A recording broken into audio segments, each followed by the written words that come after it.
Building of the Cosmos and Other Lectures. By Annie Besant. Preface. The 4 lectures printed in this volume were delivered to the delegates and members of the Theosophical Society, assembled for the annual convention at Udyar, Madras, on December 27, 28, 29, 30, 1893. They were intended to show the value of the teachings of H. P. Blavatsky as a guide to the obscurer meanings of the Hindu sacred books, and so to vindicate at once the usefulness of the theosophical and the Hindu doctrines. They were intended also to show the identity of these doctrines, and to prove that anyone who believes the theosophical teachings must accept those of the Vedas and the Puranas on fundamental matters. That theosophy is a fragment of the Brahma Vidya of pre-Vedic days, that the Shruti are the best exoteric presentment of Brahma Vidya. That the Puranas were intended to give to the class excluded from the study of the Vedas the spiritual truths contained in the latter in a concrete form easy of assimilation, such were the ideas which sought expression in these lectures. My acceptance of theosophical teachings has to me, from the beginning, implied the acceptance of the Hindu scriptures as the mine out of which the gold of spiritual knowledge was to be dug. As a philosophy, Theosophy may be held intellectually apart from Hinduism as from all religions, though reproducing on many points the Advaita Vedanta. But if any attempt be made to draw from its spiritual sustenance, if it be taught as religion as well as philosophy, then in the Hinduism which is its earliest and fullest exoteric presentment will the need for worship find its completest satisfaction. I do not mean that devotion may not clothe itself in various religious garbs, and that if a man have a religion when he becomes a theosophist, he will not naturally seek in that religion the spiritual food he requires and will not therein find it. But if he comes into theosophy, as I did, from materialism, then he will most probably in his devotion adopt the ancient Sanskrit forms preserved in Hinduism, with which he has become intellectually familiar in his philosophical studies. Theosophy has been to me not only intellectually but also devotionally satisfying, and devotional theosophy finds in Hinduism its most ancient and most natural expression. The student of Brahma Vidya may thus as a Bhakta become also Hindu, recognizing that Jnanam and Bhakti are both necessary for the evolution of the spiritual life. I say these few words in explanation of my own position as theosophist and Hindu that will be found running through these lectures, and in repudiation of the absurd story that I have been converted to Hinduism since I came to India. I became a Hindu with my full and complete acceptance of theosophy as taught by occultists, and there has been no change save an ever-increasing clearness of vision, an ever-expanding knowledge, and an ever-growing depth of satisfaction in the teachings embraced in 1889. Annie Besant. Ludhiana, February, 1894. How do you find this book? Any thoughts about the book or the author? Any suggestion for improvement? Please take a moment to share your thoughts in a comment. If you like it, share it with your friends who might enjoy it as well. Subscribe to keep in touch. Visit CompleteAudiobooks.com for more quality content. The Building of the Cosmos 1. Sound. Brothers, when first the great scriptures of the Hindu nation made an impression on European thought, that impression was one of a somewhat strange and remarkable character. There was a conflict amongst European thinkers as to the origin and as to the value of this ancient literature. On the one side, it was acknowledged that a profound philosophy might there be seen.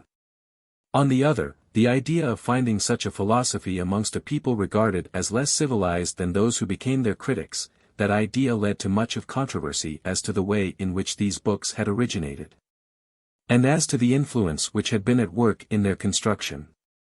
And even today, when the depth of their philosophy is admitted, and the grandeur and width of their range of thought is no longer challenged, you find men like Professor Max Muller, who have given their lives to the study of these books. You find them speaking of the Vedas as the babblings of an infant people. You find them denying that there is any kind of secret or hidden doctrine hidden under the veil of symbolism, concealed under the mask of allegory. It seems to me as though in the West it is impossible for thinkers to understand that you may have an infant race, and yet that race have divine instructors. That you may have a growing civilization, but have that civilization under the guidance of those who are specially illumined by the Spirit that is divine. And so they have failed to understand the value of the scriptures, seeing only the masses of the ancient people, understanding nothing of the dignity of those who stood above them as teachers and as guides. Trying to find what is called a purely human origin for the scriptures, they have lamentably failed in their analysis, for where the divine is put aside, the growth of no nation can be understood, and where the hidden deity in man is ignored, no real grasp can be gained of philosophy, or of religion, or of civilization. Now my attempt, and it must be a very imperfect attempt, in these lectures, is to vindicate the position that within the Hindu scriptures you may find philosophy, science and religion of the deepest, of the widest and of the most inspiring kind.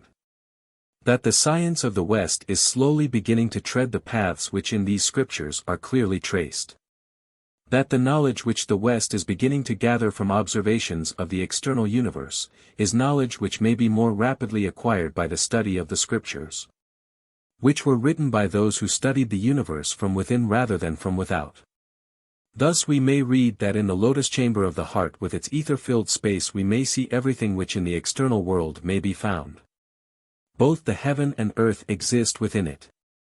Both Agni and Vayu, both the sun and the moon, and whatever else exists in this universe one are there, so that in finding his spirit, man also finds everything which exists in the cosmos. This is a statement not only beautiful in its poetry, but accurate in its science. And by really finding the eyes of the spirit, those eyes that pierce through every veil of external nature, we can gain knowledge at once more accurate and more profound than can be discovered when the study is pursued purely through the eyes of the flesh. Now in pursuing this line of investigation, very great help has been given to us by that Russian lady and great teacher known to us as Helena Petrovna Blavatsky.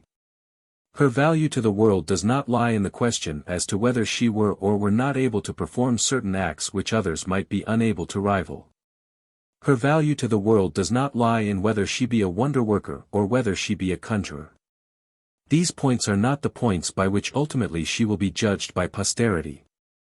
From my own standpoint these so-called marvels are matters of comparative indifference, the whole of these, while interesting from one standpoint, I look upon as of comparatively small significance. Her real value was that she unveiled to us the secret of the ancient knowledge, that she put into our hands the keys by which we might ourselves unlock the gates of the inner sanctuary. That she came to us knowing the things of the spirit and able to explain to us how we for ourselves might follow the clues which she gave. So that those who are instructed in this esoteric philosophy, spoken of in modern times as the Theosophical teachings, those who are instructed in it can turn to the Vedas, can turn to the Puranas, and there find knowledge which from the ordinary reader is hidden. Thus she acts as a great teacher, filling the function which in ancient times was carried on between the teacher and the disciple, taking the scriptures and unfolding their inner meaning and so opening the way for spiritual progress, making it possible for us to attain to the ancient wisdom of the temples. I am going to try to justify that view by showing, having taken certain teachings from the ancient Hindu scriptures, how these teachings become clearer and more easy to grasp when they are read in the light which she has thrown upon them in the volume spoken of by the name of the Secret Doctrine. I am going to support that teaching also by reference to the most advanced science of our own day, showing you how the Secret Doctrine, which is really the most ancient Indian teaching, is supported on the one side in the West by what is called science, and on the other side in the past by the scriptures, which may be made more intelligible, more coherent, and of which the apparent contradictions vanish when they are viewed in the light of these secret teachings of which a fragment only is given to the world. Now speaking of the building of the cosmos, I cannot at the very outset deal with the question according to science as it is understood in Europe, because science does not, in Europe, deal with the beginning of things. It only deals with manifestation after it has reached a certain point. It tells us nothing, as it were, of the first burgeoning out into existence of the cosmos. It deals with nothing until we have matter in a form which the physical senses can appreciate, or at least which the imagination, following on the lines of the physical senses, is able to construct. Tyndall has spoken of the scientific use of the imagination, and in that way we can go on scientific lines beyond that which actually may be sensate. It is no longer argued that that only is true which can be perceived by means of the senses. That was the position held some 30 years ago. It is one which the progress of science has made it impossible to hold today. But you do find that science still maintains that nothing can come within its purview save such concepts as may be formed by the intellect on the facts which have been collected by the senses. So that when you are dealing with the existence of the manifested cosmos, you must not in your thought go beyond those material conceptions for which you already have foundation in the material phenomena that you have observed. That is, you may go beyond the aggregation of matter that you can see, and you may posit the existence of the atom which is invisible, and which can only be seen by an effort of the scientific imagination. But you must not go beyond that which this imagination can construct out of the materials supplied by the senses. Crookes, it is true, deals with the building of the atom, but even then he only carries it as far as what is called protyle or original matter. Beyond that science will not go. It refuses to go further into the origin of things. It refuses to ask, is it possible that behind this protyle we may still trace growth and evolution? So that in the first tracing we have only the secret doctrine and the scriptures. We cannot bring in the scientific criticism and assistance until a little later in the argument. Now in order that this argument may be complete from our own standpoint, I want to make a brief comparison between the beginning of things as we find it in the Shastras, and the beginning of things as it is traced for us in the book called the Secret Doctrine. So that we may see, as I think we shall see, that the coherent statement that is made in the latter is exceedingly helpful. When we are puzzling ourselves somewhat over the many statements of the different aspects of the evolution that we find in the Shastras. For you must remember that blinds have been deliberately used in these scriptures that have been placed in our hands. We cannot, by reading them consecutively, always gain a coherent notion of the whole which in this fragment is represented, and we gain very much in time if we get a glimpse of the whole, so that when we meet the fragment, we can put it into its proper place in the edifice which we are trying to construct, instead of searching everywhere, and keeping our knowledge fragmentary, for need of that architectural plan which Madame Blavatsky really supplies. Let us turn first to the Shastras and see how they trace for us the origin of things. Here there is a very noticeable difference between the Puranas and the Upanishads. You will find more detail given in successive descriptions, as it were in the Puranas. You will find in the Upanishads a philosophic rather than cosmological view, especially a view which starts from the spirit in man and shows the connection of that spirit with the source whence it came. This will make a difference in the view of the universe presented in these two great divisions of the Shastras, and you will find one point especially of difference that I will put to you, which may sometimes have puzzled the reader as to the possibility of reconciliation between the two. First of all then, if I may use what seems a paradox, but is really a truth, before the origin of things, thought is thrown backwards, for the origin of things means manifestation, it means differentiation. The very word, things, implies manifested existence. Before the manifest, there must be the one, even in European science this is recognized, and they rightly allege the one to be inscrutable and the phenomenal to be the object of observation. But you will very rarely find that the existence of that which is behind phenomena is denied, save perhaps in some comparatively small schools of thought, that see in the universe nothing but a mass of changing phenomena, with no underlying unity in which these phenomena inhere. Generally, if science becomes philosophy, the one is posited as incognizable and unknowable to human thought. But there is a yet deeper conception in the Hindu view of the universe, for that which by human thought is unreachable, is still, as one may say, on the outer limit of manifestation, and even behind that outer limit. Behind and beyond Brahman, who is described as invisible, intangible, unseeable, and unseizable even by thought that which cannot be proved, and whose only proof is in the belief in the soul, behind that, there still is posited that which has no name but only a descriptive epithet, that can only be spoken of as the beyond Brahman, Para-Brahman, of the philosopher, the unmodified Vishnu, of the Vishnu Purana.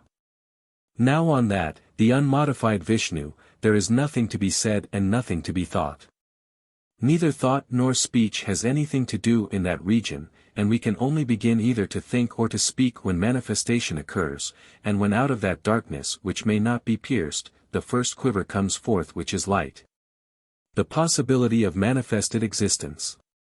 And then we come in the scriptures to the first of all manifestations, to that which is spoken of sometimes, and notice the fact, as manifested and sometimes as unmanifested, unmanifested in itself, but manifested in the act of generation.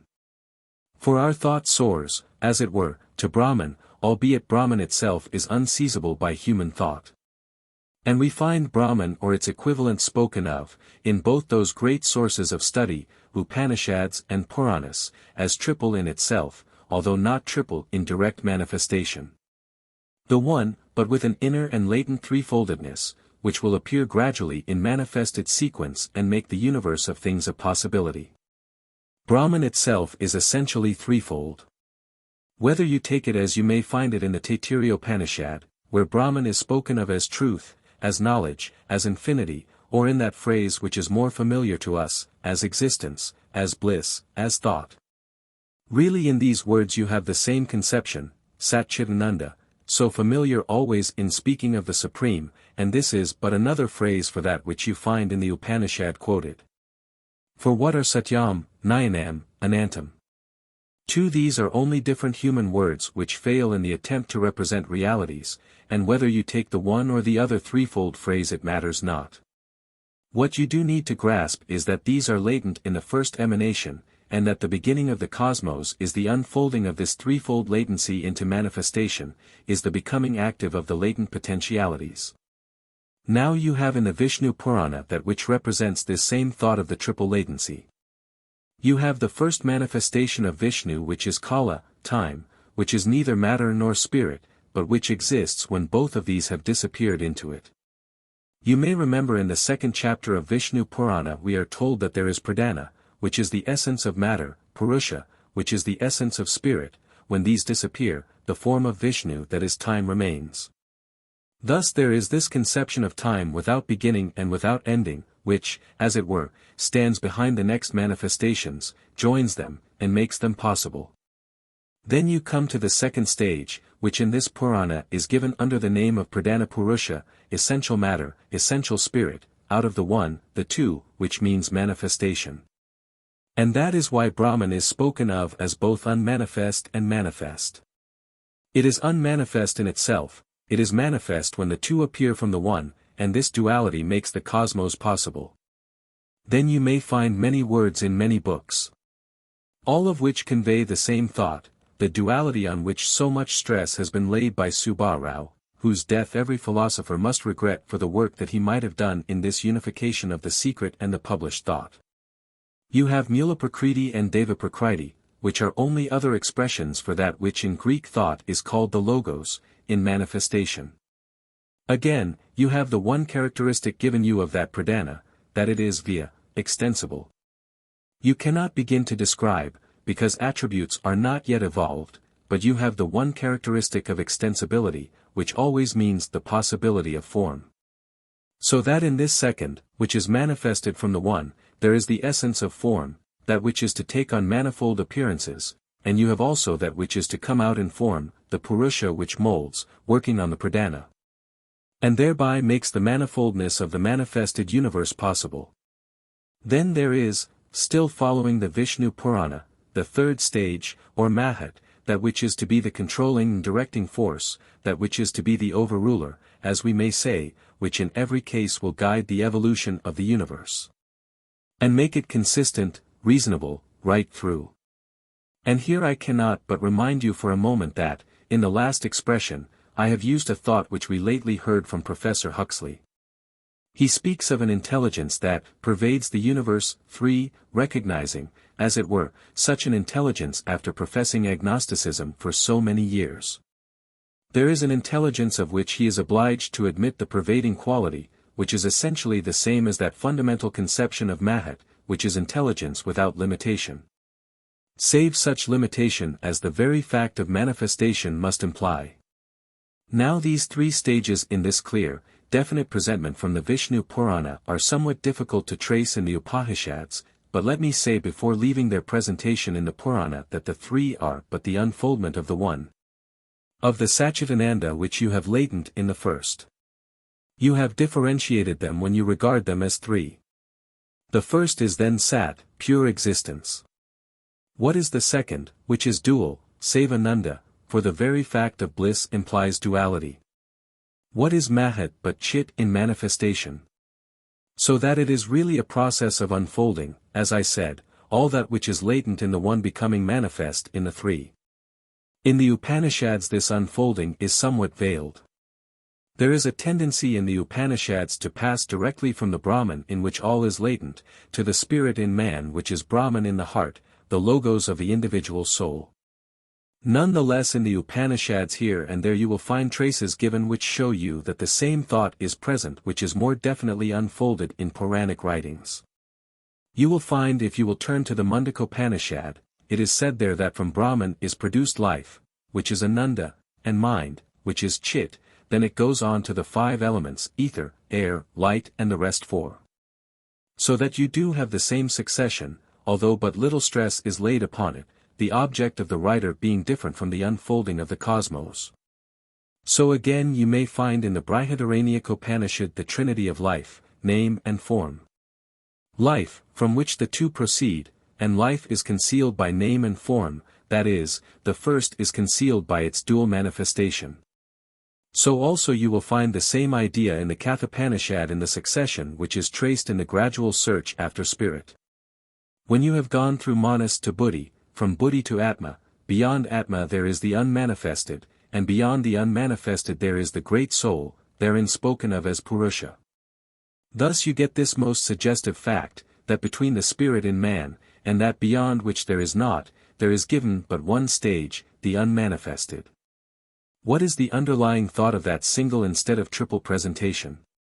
It is to tell those whose eyes are opened that to the spirit in man there is but one between it and that which is unknowable, for the logos of the soul is one, and one is the ray of which the spirit is the reflection in the heart. So that in the Upanishad, which is meant to lead you to the finding of the unity of the spirit with its Laura, everything is ignored save that one logos to which the spirit belongs.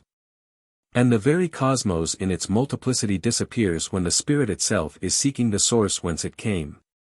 Now turning from this sketch taken from the scriptures themselves. Let us take the secret doctrine, I am using that name simply for the book called by it, we shall find that the whole of these most complicated teachings are presented in a form so simple, so clear, that we may take it as a clue to guide us in studying the far more difficult form in which it is presented to us in the Hindu writings. It being built entirely on the same foundation as that of the Shastras, you find first postulated Para-Brahman, on which nothing may be said. And then the presentment of the 3 logoi, the word logos being used, as being more familiar in Western thought. And as having, as we shall see in a moment when I come to deal with sound, special significance with regard to the building of the cosmos. The very word logos implies the builder, inasmuch as the uttered sound is the great builder of all manifested forms. And then we have traced for us the succession of these 3 logoi, only the ancient Trimurti under another name, that we have been studying in the scriptures themselves, we have the first logos unmanifest, that is one title which is given to it. The first, the unmanifest, appears but to disappear, because so far as cosmos is concerned, the first logos is unmanifested, it can only become manifest to the spirit in man which is one with itself. Then the one differentiated into 2, and, using the language of the West, this duality is described as spirit-matter, not spirit and matter, for you have but 2 aspects of the one. And if you divide them in thought you begin with a mistaken conception. The universe does not grow out of spirit and matter, 2 separate conceptions, it is an evolution from spirit-matter, or the one with a dual aspect. And so in this second you have, as I said, the Ananda aspect, and you find H.P. Blavatsky laying great stress on this fundamental unity which yet becomes dual in manifestation, spirit-matter, Purusha Pradhana. These are but the 2 primeval aspects of the one and the secondless. And then when she went on to throw to the careful student a hint as to the symbolism of the subject, by which he may unveil this fundamental mystery of the cosmos. You find her dealing with the symbolism of the moon and suddenly throwing into the paragraph on the moon this phrase. Lunar magnetism generates life, preserves and destroys it. And Soma embodies the triple power of the Trimurti, though it passes unrecognized by the profane. 5. Then a little further on she speaks of the one divine essence, unmanifested, perpetually begetting a second self, manifested, which second self, androgy, nous in its nature, gives birth in an immaculate way to everything macro and microcosmical in this universe. In this sentence, in which the writer throws in the notion of the moon in an apparently somewhat curious way, you have the key to much of the allegory which will explain to you these obscure beginnings of the building of the cosmos. From one side you have the sun and from the other side the moon. On the one side you have the light, and on the other side the water. Fire and water everywhere, as that by which the building of the universe may take place, and fire and water are but the names for spirit and matter, and but express this duality of the second logos. In this second manifestation, fire is the Deva Prakriti or the light of the logos, water is a manifestation of the Mula Prakriti or the root of all matter. As they proceed, it is along this dual line. And the moon, as is known by every student, is constantly represented as androgynous, sometimes as male, sometimes as female, today as god, King Soma, tomorrow as goddess, so that this is always pressed on your attention. When you think of the moon you have the double side, positive and negative, that which in our world we recognize as sex. Thus we have perpetually this antithetical duality, without which no building can be, for you must have the passive which nourishes the universe, you must have the active which fecundates. Otherwise there is no possibility of reproduction, there is no existence for the universe manifest at all. And then the third is Mahat, the same name for the ideating power, thought, intellect, which is to be at the very root of existence. So that here again life and thought are to be primary, wherever you find an atom of manifested existence, you will find in it this duality, which it takes from its source. For out of the dual must proceed, and you will neither have unliving matter nor senseless energy. Such existences are impossible in a universe that has been generated by life and by thought. And this trinity is, in the deepest sense, of sevenfold constitution, for in the three lie enfolded the seven, as also in the Trimurti, when you begin to think, you will find the seven involved. For in the Trimurti you are obliged to recognize in each the Shakti side, or duality in each, so that your three must become six, wherever you realize the one you are obliged in manifestation to realize the two. You cannot have Vishnu without Lakshmi, you cannot have Shiva without Durga, the two are always recognizable, so that when you think of the Trimurti you are really thinking of six, and the seventh is that which synthesizes all. And without which this differentiation could never appear. So that in the very foundation of the cosmos the septenary appears, and it is only the lack of insight in us which has blinded us to that so long. When we reach this stage, the stage of Mahat, or intelligence, at once we come to the possibility of the manifestation in which Western science also may play its part. From the word Mahat, you have the threefold Ahamkara, which essentially has the qualities so familiar to every student of the Gita, so familiar to every student I may say of philosophy as a whole, the true or pure, the active or brilliant. The dark or elemental, that matter of threefold quality which is necessary for further manifestation, and in which we shall find manifoldness will appear. So we learn, if we take the Vishnu Purana, that from the tamasic quality proceed the elements, not the elements of which Western science speaks, but the five ancient elements. We have no good English equivalent for Bhatati. It is from Ahamkara that the material universe proceeds. First it generates Akasha, from Akasha air, from air fire, from fire water, and from water earth. Now why this succession? First Akasha, of that we are told the characteristic is sound. The rudiment of sound is evolved, and that is the only attribute of Akasha. Then air, and what is air in this sense? Certainly not the air of the atmosphere, certainly not that which is the air of later manifestation, a mingling of gases where the atom has already appeared. The great air of the Upanishads and of the Puranas is the breath of the Supreme, essentially motion, for only when this conception of motion comes in, is any manifestation possible. So that first you have the Akasha, whose only attribute is sound. Then you have the motion which is given to that Akasha by the great breath.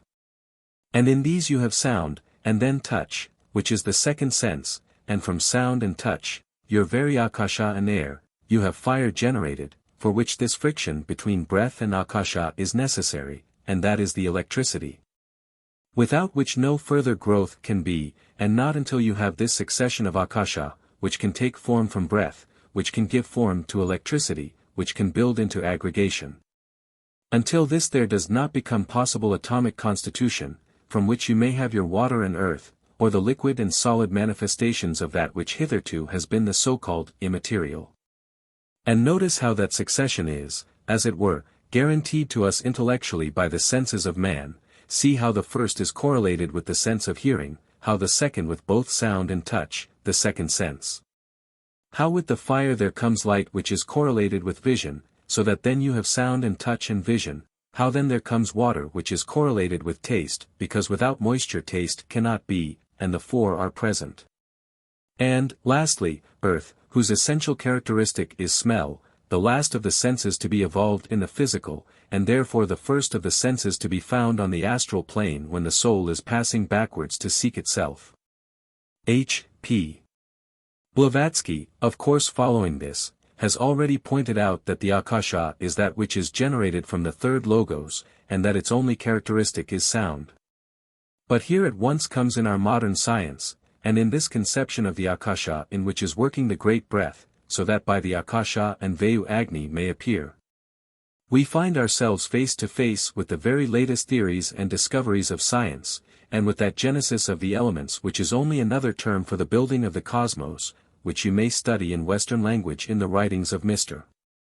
Crookes. Madame Blavatsky in the first volume of The Secret Doctrine wrote to a considerable extent on these discoveries of Crookes so far as they had been published when that book was written. But she pointed out that there were some points which still were lacking. And it is noticeable that only just at the end of her life, it was in 1891, only a couple of months before her death, Mr. Crookes, speaking before an audience of the picked scientists of England, stated that that which had been a hypothesis, had become a certainty, and that he was now able to put forward as definitely ascertained theories. Things which before he had only been able to suggest as hypotheses which might be useful as a guide to discovery. And what is this great discovery of his which it was said by one of those who listened to him would put his name on a level with the greatest thinkers and the greatest scientists of our time? It was the discovery that the atom was not eternal, that the atom was produced and not primary, that it was destructible, and therefore had come into existence, for only that which is indestructible is eternal, as every philosophy will admit. And he showed that the atom must be looked upon as dual, that it must be regarded as a neutral body formed by the joining of the positive and negative elements in nature, and that the atom was permanent just because of its duality. Because as it were the two were knit together, and that gave it its stability and its power to act as the brick, so to speak, in the building of the world. And then behind the atom he placed what he called the protyle, borrowing the name from an occultist of medieval Europe, Roger Bacon, who had used the same word to denote the primeval substance. When he wanted to trace how these atoms were builded, then he found himself compelled to posit protyle as primeval substance. Note how the professor closely followed on the line of ancient thought, when he found himself obliged to posit motion, that is, the great breath, which is the second element after akasha. Without which the akasha would remain motionless and therefore without generating anything. Having protyle and motion, he then posits the third, that is the force allied to electricity, which he says traces for itself a spiral course through the space filled with matter. As this spiral course is traced, atom after atom is generated by the aggregation of the protyle. And so all these atoms are formed, falling into definite chemical classes according to the position that they hold in the spiral which is traced by the electrical force. And the spiral is a necessary form. Why? First you have motion. Imagine the motion is in one direction. As that motion in one direction proceeds through homogeneous matter, it compresses the matter together, and as the matter solidifies, it loses heat. It is a familiar fact that such a fall of temperature must occur. It is one of the most familiar experiments in elementary chemistry, that where matter passes from one state to another, from gas to liquid, from liquid to solid, or from solid to liquid, liquid to gas. That according to the process of the change heat is either given out or else becomes latent. To take the common illustration, if ice becomes water, heat becomes latent to an extent of what is called 80 units, before there is any change in the outer appearance or temperature of the ice. So when the temperature changes with the solidifying of the elements, what must be the result? The result must be that the line representing the motion must change its direction, and with the fall of temperature there will be a change in motion. If you want to represent it, you must no longer have the straightforward line, but one which is the resultant of two combined forces moving in different directions, therefore the necessary tracing of a spiral. So that the ancient symbol of the serpent, so familiar in our literature, the serpent of which I shall have something to say tomorrow, is the most significant symbol of the spiral coiling itself continually. And it thus gives us the very picture of the cosmic motion. It is that which our great scientists were obliged to make when generalizing force in the cosmos, and the genesis of the elements comes about by this spiral or serpentine motion. This motion H.P. Blavatsky calls the spiral motion of Foucault in space, for Foucault underlies all forces, and by it the force of electricity is generated. With this there comes sound. You cannot have motion in matter without generating vibration. And all vibration is fundamentally sound, all vibration is changeable into sound, transmutable into sound, and the old phrase that the serpent glides hissing through space carries with it a very real signification. Therefore is it that the first property generated in Akasha is sound, the word, the logos. And you may remember there again how Subha Rao has put this very plainly and very beautifully when he is speaking of the uttered sound, of the uttered word, where he speaks of Foucault as instrument of the word. And where he points out to us that that which we utter is the Vikari Vak, that is, the whole cosmos in its objective form. 6. For the whole universe is but the uttering of the word which is latent in the unmanifested logos, and which is spoken in the second logos. It is this spoken word which is the objective cosmos. So alike in cosmos and in man is this power of sound, sound without which form cannot be, sound which is the builder of form, which generates form, every sound having its own form, and every sound being of this triple character. That it generates form, that it upholds form, that it destroys form. Thus, once again, the Trimurti appears, the creator, the preserver, the destroyer. They are all one in different aspects, for the divine is one, whatever the form of its manifestation. And here indeed may we bring together ancient and modern thought. Shabda Brahman is the force that builds the cosmos, but it is also the force by which a yogi brings about all the powers within himself. And so, as I say, taking our Western science, we can now bring, in support of this form, building power of sound, a number of what are called facts, which to some persons are more convincing than those deeper realities of which the fact is only the phenomenal expression. These facts which modern science has gathered with respect to sound, are valuable to us, not as teaching us, they ought not to have anything to teach us, but as enabling us to convince others who have not understood the value of the scriptures. Though the scriptures give the essence of which science only gives the outer manifestation. What then are some of those facts which substantiate the position of the ancient writers that sound lies at the very origin of forms, and that the multiplicity of forms simply depends upon the variety of the sounds? First, we shall find one of the earliest experiments with regard to sound, one of the clumsiest, although at the time it seemed beautiful enough. Take, for instance, an ordinary drum, so that in the parchment head of this drum you have a vibrating surface. If you take the bow with which you throw the strings of a violin into vibration, and draw this bow across the edge of the parchment, then a note is given out, a note which depends of course on the tension in the parchment and various other matters which are not important to us. That is simple enough, but it was thought desirable to try to discover what happened when the note was given out, and in order that that which is invisible might be made visible, sand was lightly scattered over the surface of the drum. Then the bow was drawn across the edge of the circle of the drum, and this experiment was done over and over again at every point in this circle which was the circumference of the drum. Let me say in passing that European science is admirable in its patience, in the way in which it repeats over and over again until it gets the fact. In that it is worthy of our admiration, for in that fashion only can these phenomenal facts be discovered.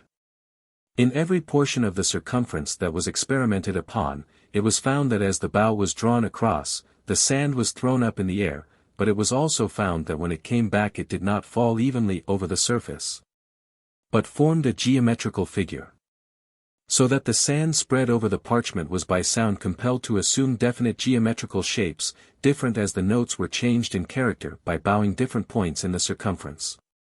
As different intervals in the circumference gave out different harmonics of the fundamental note, it was found different shapes were produced. That at first, touching it at a particular point, you will only get the drum divided into four, because that is the fundamental note given out by the parchment vibrating as a whole. When you make it vibrate in harmonics you have geometrical shapes of a far more elaborate character. And following out these investigations of harmonics, as they were called, we discover that in every note that is sounded, you have not got a single sound but a very complex sound that can be divided and subdivided.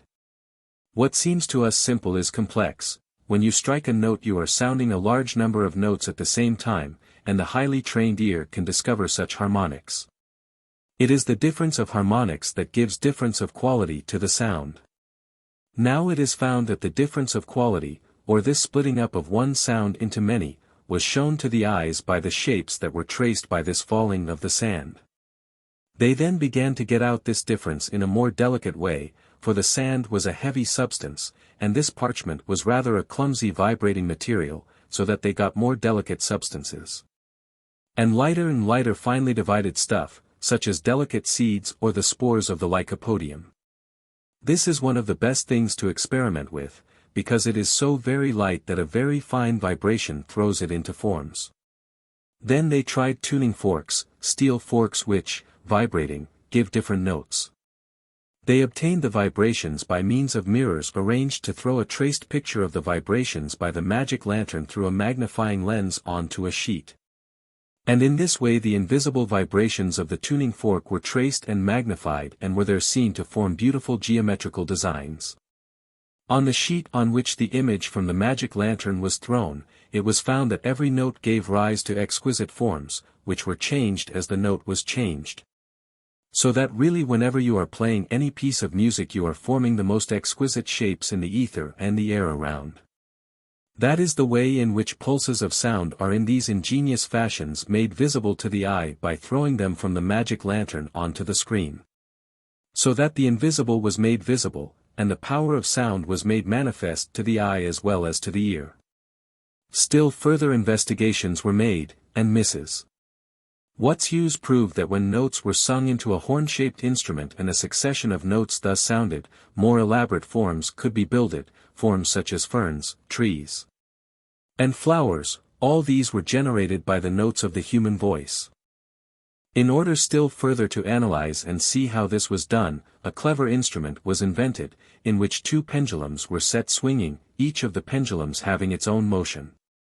These pendulums were made to interact with each other, and the motion of one pendulum modified the motion of the other. From these pendulums with their interacting motions, with a pencil attached by means of a lever which could be moved in the resultant direction obtained from the two pendulums. Most elaborate forms were traced on a card put under the point of the pencil, so that successive motions might be observed. And most marvelously complicated forms were thus obtained, forms like shells of the most elaborate description, geometrical shapes perfect in their angles and perfect in their curves. Now as the vibrations of a note are always in one direction, and as the pendulum motions were simply swinging backwards and forwards, the interferences of the pendulums, which were made to modify each other, were really the reproduction of the true vibrations interfering with each other or modifying each other. Thus was obtained a graphic picture of the modifications which might be caused by vibrations which were interfering, although each separate one was in one direction. And you find that the result of the interference was this marvelous elaboration of form, and just similarly to that, you find that the result of the interference of the light waves is color. Wherever you break up light waves and thus make one interfere with another, you get color coming forth and manifesting itself.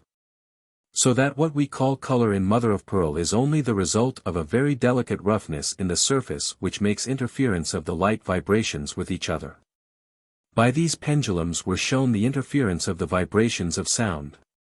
So science has shown us how forms are builded by sound, and looking at the outside of nature, we are struck by the strange fact that everywhere we find geometrical shapes. Take the crystal which is found in the mineral world. Every crystal is builded along certain axes of direction. Every crystal takes its shape from these axes of direction. The simplest crystals are built on the simplest lines, and the more elaborate the crystal, the more numerous will be the axes which have their center in the middle of the crystal. Each crystal is built along these axes, and the difference of the crystals depends upon this fundamental arrangement of the axes, so that in the building of the crystals in the mineral world geometrical shapes appear once more. But you cannot separate the crystal from the crystalloid. The crystalloid is like the form of the crystal in the mineral world, but it is found in the vegetable world. No longer is the mineral in nature divided from the vegetable world, but in the vegetables these bodies are formed of a different kind of material and they are not called crystals but crystalloids. Here again these axes appear in the same suggestion of geometrical form on which the vegetable world is to be built. When we study the vegetable world we go still further. Take for instance a twig of a tree. Note and study the arrangement of the leaves on it. You will find that the leaves are arranged in a spiral. The spiral, coming forth once more as the generating force, directs the arrangement of the leaves. Sometimes very simple, sometimes very complicated. Take a very simple case like that of the apple tree, which is very familiar to us in England, where the spiral is what we call 2/5. In this the spiral has a double turn, and there are 5 leaves, which are placed on the points, so to speak, of the spiral, until you have to begin again when 5 are complete. You will find, if you take a bit of string and twist it twice round the stem or twig of the tree, that on this spiral you have touched 5 leaves which are arranged at equal intervals on the string. If you take another kind of plant you will find a different arrangement, but still the spiral, another plant will have another and different arrangement, but still the spiral. So that when the plant is sending out its leaves, it is always working under this law of spiral arrangement, and there is this geometrical rule which governs the apparently irregular sending forth of leaves and flowers. There is no irregularity. The most apparently irregular arrangement is only a complicated series of interlacing spirals, for sometimes instead of 1 spiral you have 2. In a few cases you have 3 spirals, and these 3 by going round the stem, interlacing, make extremely complicated arrangements which look like confusion, but that which is chaos to the senses is cosmos to the reason. You will always find this geometrical arrangement underneath the apparently chaotic heaps which you may observe by the eye or the senses. Is it not true as Plato said, that God geometrizes? Is not this the fundamental conception of the scriptures, that sound vibration is the builder of form? Is that not justified by these discoveries of modern science? Not only can sound build, sound can also destroy. Strange that the same force should produce opposite results. People have laughed at it, when it is said in religion. They are obliged to admit it, when science repeats what religion so long has said. That which in religion is incredible contradiction, in science has to be reconciled by the discovery of the unifying truth. Why cannot we apply the same theory in religion when we find what seems to be contradiction? Why cannot we study and seek for that underlying truth, which will make the apparent contradictions but aspects, as the 2 sides of one shield? Thus the builder of form destroys it. And whereas gentle vibrations build, vehement vibrations tear apart that which the gentle ones have brought together. Inasmuch as no form is solid, but every form consists of molecules with spaces between them, the vibration of the sound going between the molecules makes them vibrate more and more strongly, throws them further and further apart. Until the time comes when the attracting force which keeps them together being overcome, they shoot out and the form becomes disintegrated. If you take a glass, and you discover its fundamental note, as you may very easily do by half filling it up with water, and drawing a bow across it, and seeing how the water is divided, when you discover the fundamental note. Produce that note on some instrument from which you are able to obtain great intensity and loudness of sound. Then your glass first will give out the note and you can hear it coming from the glass, you will see the water in the glass thrown into vibration though no one has touched it. The sound grows louder, and the wavelets of the water that show you how it is acting get bigger and bigger, become more and more turbulent, until dashing against each other they make wave tumults instead of harmony. And then the vibrations of the molecules of the glass which cause all these movements in the water become too great for the glass to stand them. It shivers in every direction. So again Tyndall has taken a glass rod, and rubbing it gently has produced a sound. But making that sound intense, the rod has shivered and disappeared. There were only circular fragments of the glass rod, showing the power of the note which the glass itself had generated. So that everywhere we have the proof that sound can disintegrate form and can create form. As you see, sound may act either as builder or preserver or destroyer, for preserver I say it is, since without sound nothing exists. Everything is in constant motion, one sort of motion builds the form, another preserves the form, a third destroys the form, and the destruction of one form is only the building of another. That which is destroyer in one shape is creator in another. There is no annihilation, for every death in one sphere is a birth into another.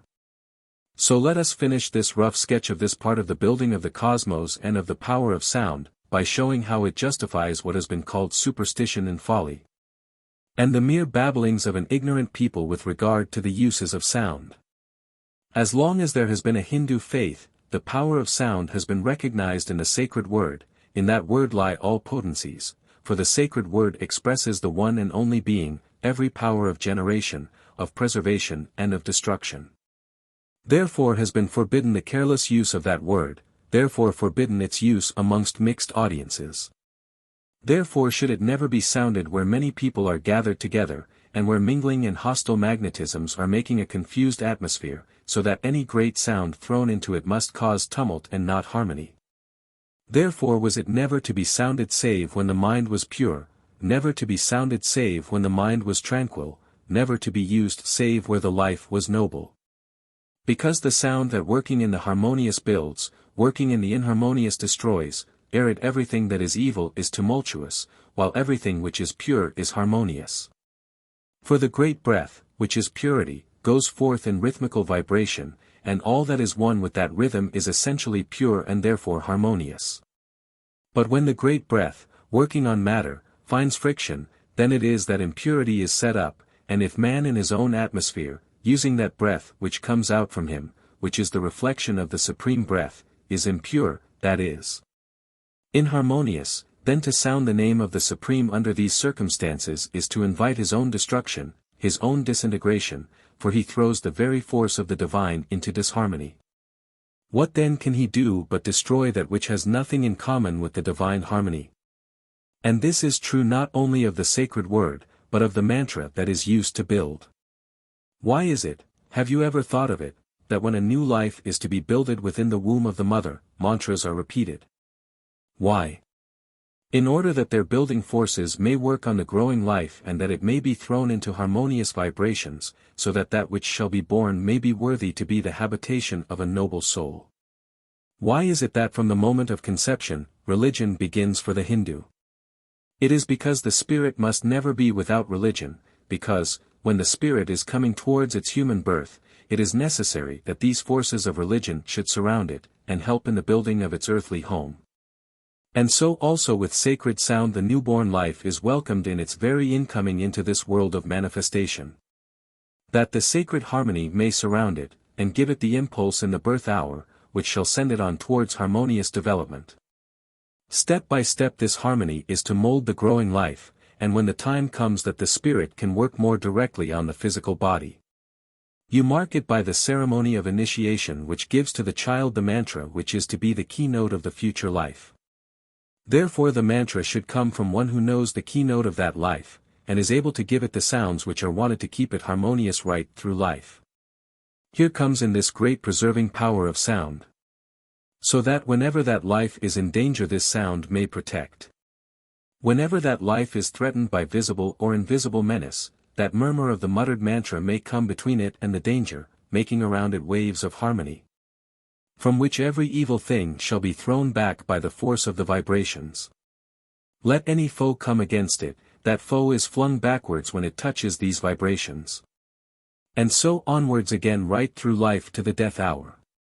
Every morning through life that chanted mantram shall give the keynote to the day, and the whole day shall be made harmonious and be brought into rhythm with the sound with which the day has begun. And when the day closes and the sun is sinking once more, the chant should be resounded, so that the disharmony of the day may be rendered harmonious, and the spirit may be made fit to go onwards in the night time towards its Lord. And when the death hour has come and the spirit must pass onwards into other regions of the universe, the chanted mantram accompanies it. In the ceremonies of Shraddha there are used special sounds which shall break the bondage house of the soul, and which shall destroy the body generated on the other side of death which keeps the soul in prison. So to the very threshold of Devaloka, sound accompanies it, until it passes into that loka where the chants of the devas shall ever surround it in its sojourning with an ocean of harmony, which is not mingled with the discord of the earth. Shall there keep it in perfect rest and perfect bliss till the word comes to go backward to the earth, in order that it may serve as harmonizer of nature once again. The building of the cosmos 2. Fire. My brothers, we saw yesterday, in dealing with the building of the cosmos, that the great breath was the moving agent, and that breath gave to the akasha its property of sound, its primary characteristic. Now looking at things either from the standpoint of Eastern knowledge or from that of modern Western investigation, we find that the differences between what are called the reports of the senses are differences in the translation by the consciousness of outside impulses, those impulses being fundamentally the same. The result of the great breath, throwing the akasha into action, may be translated in different ways, when it reaches our consciousness, according to the fashion in which we sensate it. So that it is true to say either from the Eastern or from the Western standpoint that sensations differ according to the organ that receives them, the differences being caused by the body through which the sensations are received. The consciousness translating into different tones that which fundamentally is the same.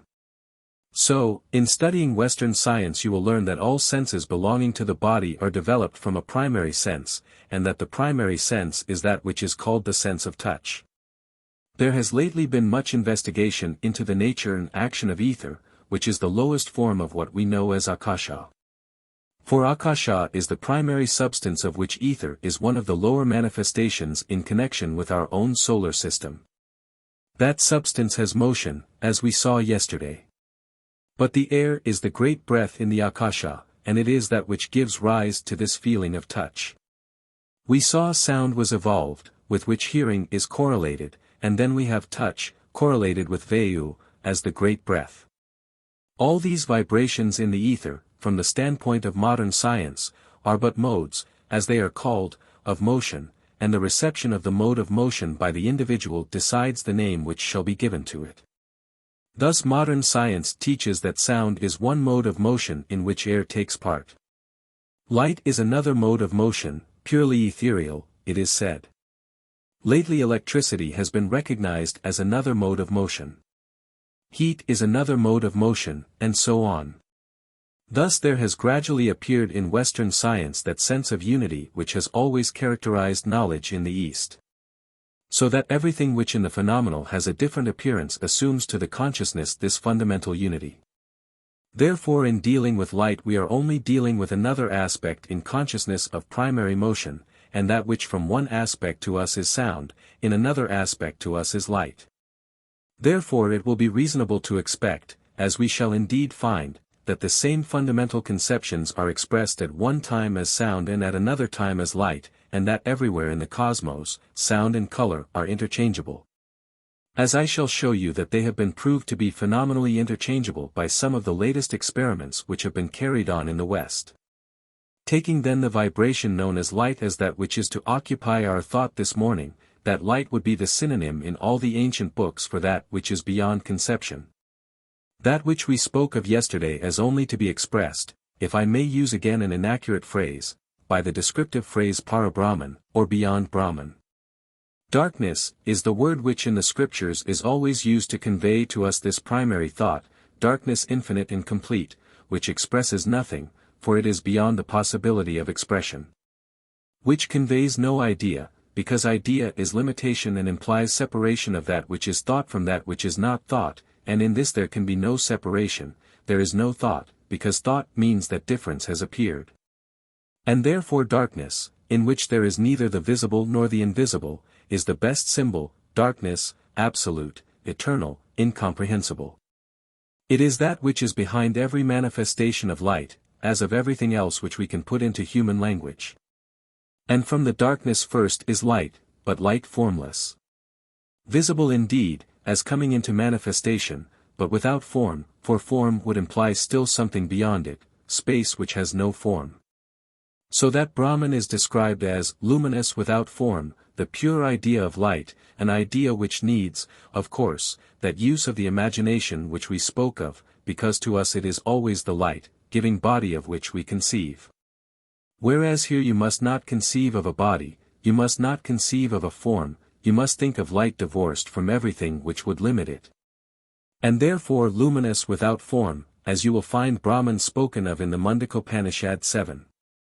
That, then, will be the first idea, darkness, and from that, light. And, strangely enough, in this conception of things modern science has also a word to say. For taking the conception of motion with which we have connected the great breath, darkness is consistent with motion from the standpoint of human consciousness. Light is indeed a form of motion, but vibration, which is too rapid or too slow to give light, gives us darkness, a most significant fact. If for a moment you let it rest in the mind that where you think of vibrations so rapid that they cannot be sensed by the eye, their darkness is the answer of consciousness to this exceedingly rapid vibration. In truth, beyond human consciousness as now existing, there is possibility, and we cannot say that there may not be endless possibilities, of existence beyond that which our senses can sensate. Thus science tells us that vibrations so intensely rapid that the eye cannot answer to them will be translated to the consciousness as darkness, and only with the slackening of the vibration will there be light.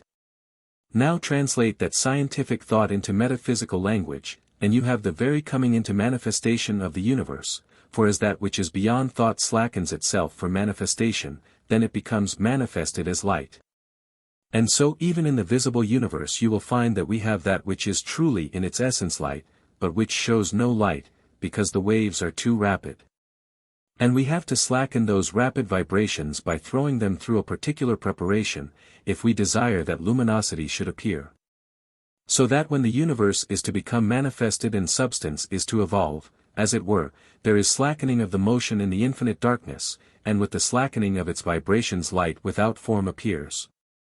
It seems as though we have had from the West a suggestion of the depth of this ancient Eastern thought. And as though Western thought in its experimental fashion were groping towards the very idea which we find at the beginning of things in the Eastern books. From this radiance, which is without form, from this luminosity, which is light in its essence manifesting itself, it is sometimes called cold flame, so as to exclude even the notion of heat from this pure light, we have that second manifestation, the second logos which we spoke of yesterday. And then the light becomes fire. No longer absolutely formless, no longer without heat. But with the further slackening of the light, as manifestation proceeds, there will be generated heat, and you will then have fire, of which the essence is heat, and the cold. Formless flame will become the fire which is the active agent in the building of the cosmos. But fire cannot appear alone, its very nature implying as it does something more than the light whence it springs, implying that by friction heat must come into existence.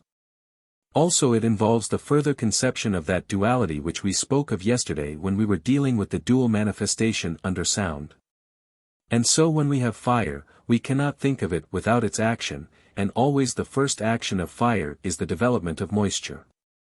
So that in this second logos or manifestation in the dual form, fire and water are the two things that come to us in thought, fire which is spirit in its essence, water which is always the symbol for the essence of matter.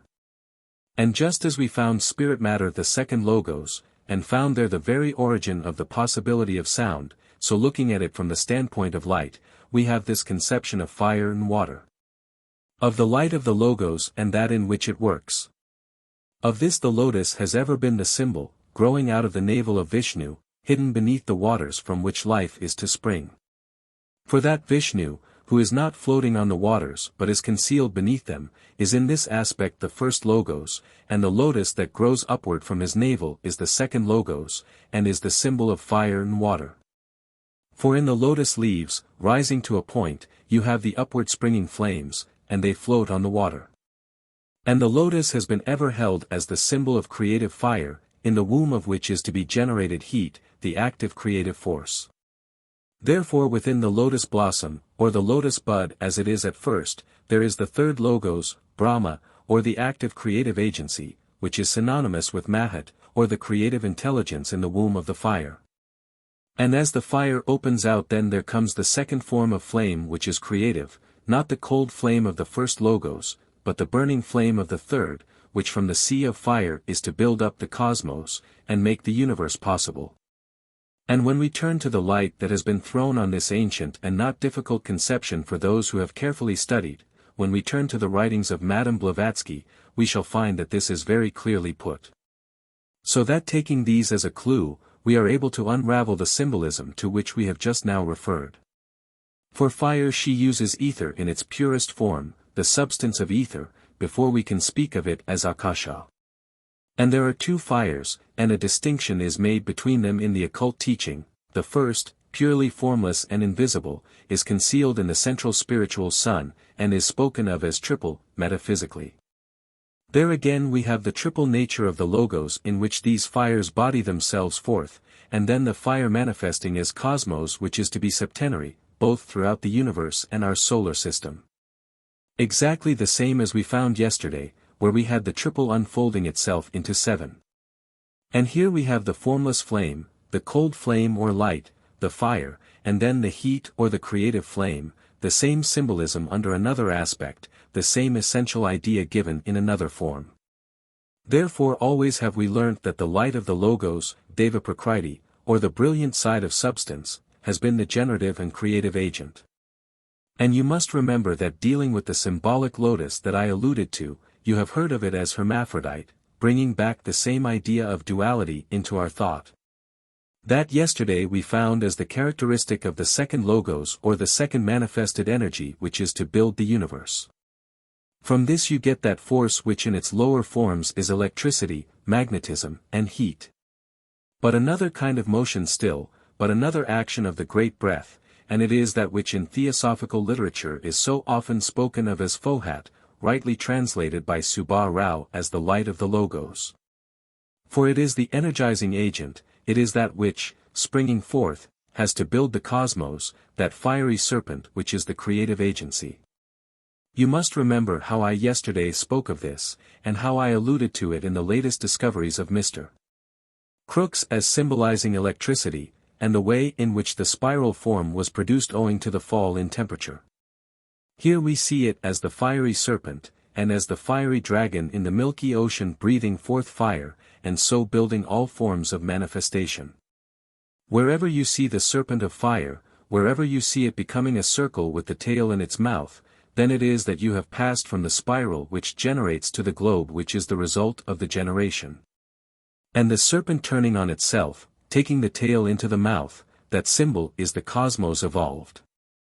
It has formed into the globe which everywhere is the cosmos in its manifested shape.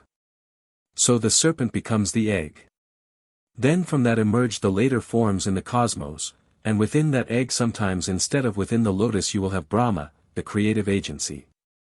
He is in the golden egg, which is but another symbol for the lotus. He lives in that egg for a while, then, coming forth from it, he creates the worlds. Hence again the symbolism of the serpent twining round the mountain, in that churning of the ocean of substance from which, as you read in the Puranas, life and immortality in other things were generated.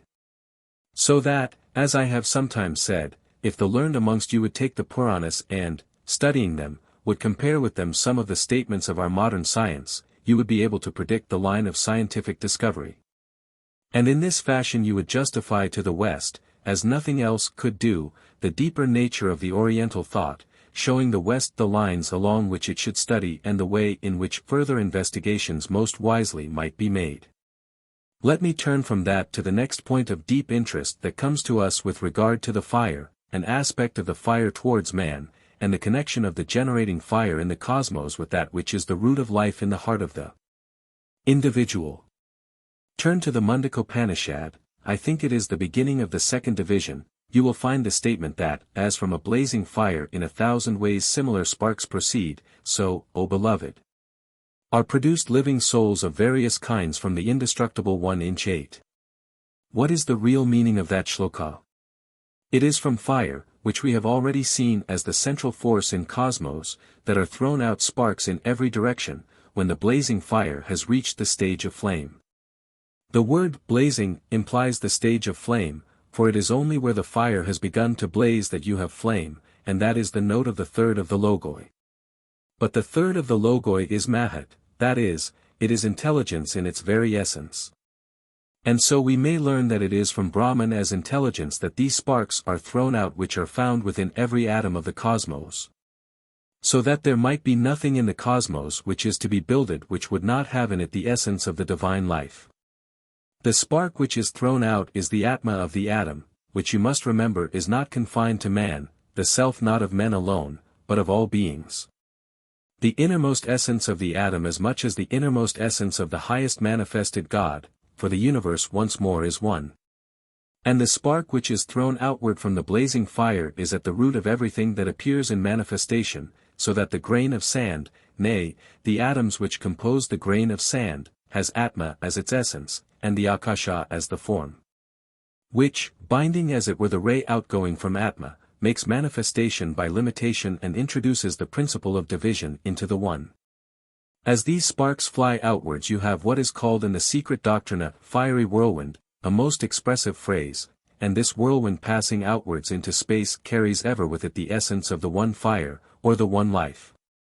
And as this whirlwind is breaking forth, there are differences in the nature of the sparks which are evolved, not in their essential nature, but in that which they bring with them into manifestation. And here is hidden one of the greatest of the mysteries, the deepest of the mysteries, of the occult teaching, to which I must lead you up step by step. Otherwise it will be difficult for some of you at least to follow the thought. If you have not looked beneath the letter of the sacred books and tried by a comparison of different passages to find out the hidden meaning that unites them all into one. Follow me step by step as I lead you to the heart of the mystery, which I do not want to state at the outset, lest by suddenly stating it, before leading you up to it, I should cause confusion of thought which might be afterwards difficult to unravel. Conceive the spark coming forth as the spark of the fiery whirlwind. Conceive then that it is Atma, and that the ray from this Atma is cut off, as I said, by the Akasha, is separated, so that although fundamentally one, Atma is one. And in its oneness lies the hope of our liberation, still in manifestation it becomes separated, as it were, not from its own standpoint, which is the point from which all the radiating rays are seen as one. But from the other side of manifestation, looked at not immediately as the light, but as the Akasha that veils light, and by limiting each ray makes separation, where, essentially, separation there is none. That is, looked at from within, the universe is but one, looked at from without, the universe is manifold, because it is not seen from the standpoint of Atma. It is as though you stood in the central sun, and saw along each ray, so that every part of the illuminated landscape would come to the eye through all these different rays which, standing in the center, are seen as one light. But if you were out in the landscape, looking back along the ray, then there would be many rays around you, and you could not see the sun through any ray save your own. Still you would see the same sun, for all rays spread outward from the one, and in that fashion there is unity in the center while there is impossibility of recognizing that unity so long as you are at the circumference of this mighty circle. And see as it were but along one of the rays that lead back to the center of the whole. Now keeping that thought in mind for a moment, let us take the next step. Every atom has Atma, now called Jiva, and in this sense of the term it is separate, as seen from the standpoint of the manifested individual, and no longer from the standpoint of the manifested all. This is illusion, this is Maya, which we cannot transcend, and which makes the universe in a very real sense illusory. For, seeing with a vision that deceives us, seeing these separate rays in manifestation, we fail to see the unity from which they spring, and so we often find used an expression which you should no longer misunderstand. Where it is said that each atom has its Atma, not as implying fundamental separation, but only separation in manifestation. Having reached that standpoint, let us realize that there is now in this manifesting whirlwind of sparks a difference in nature which seems at first incomprehensible. Some of them are, as it were, living flames, conscious and intelligent. Out into this manifesting universe which is building they come as devas.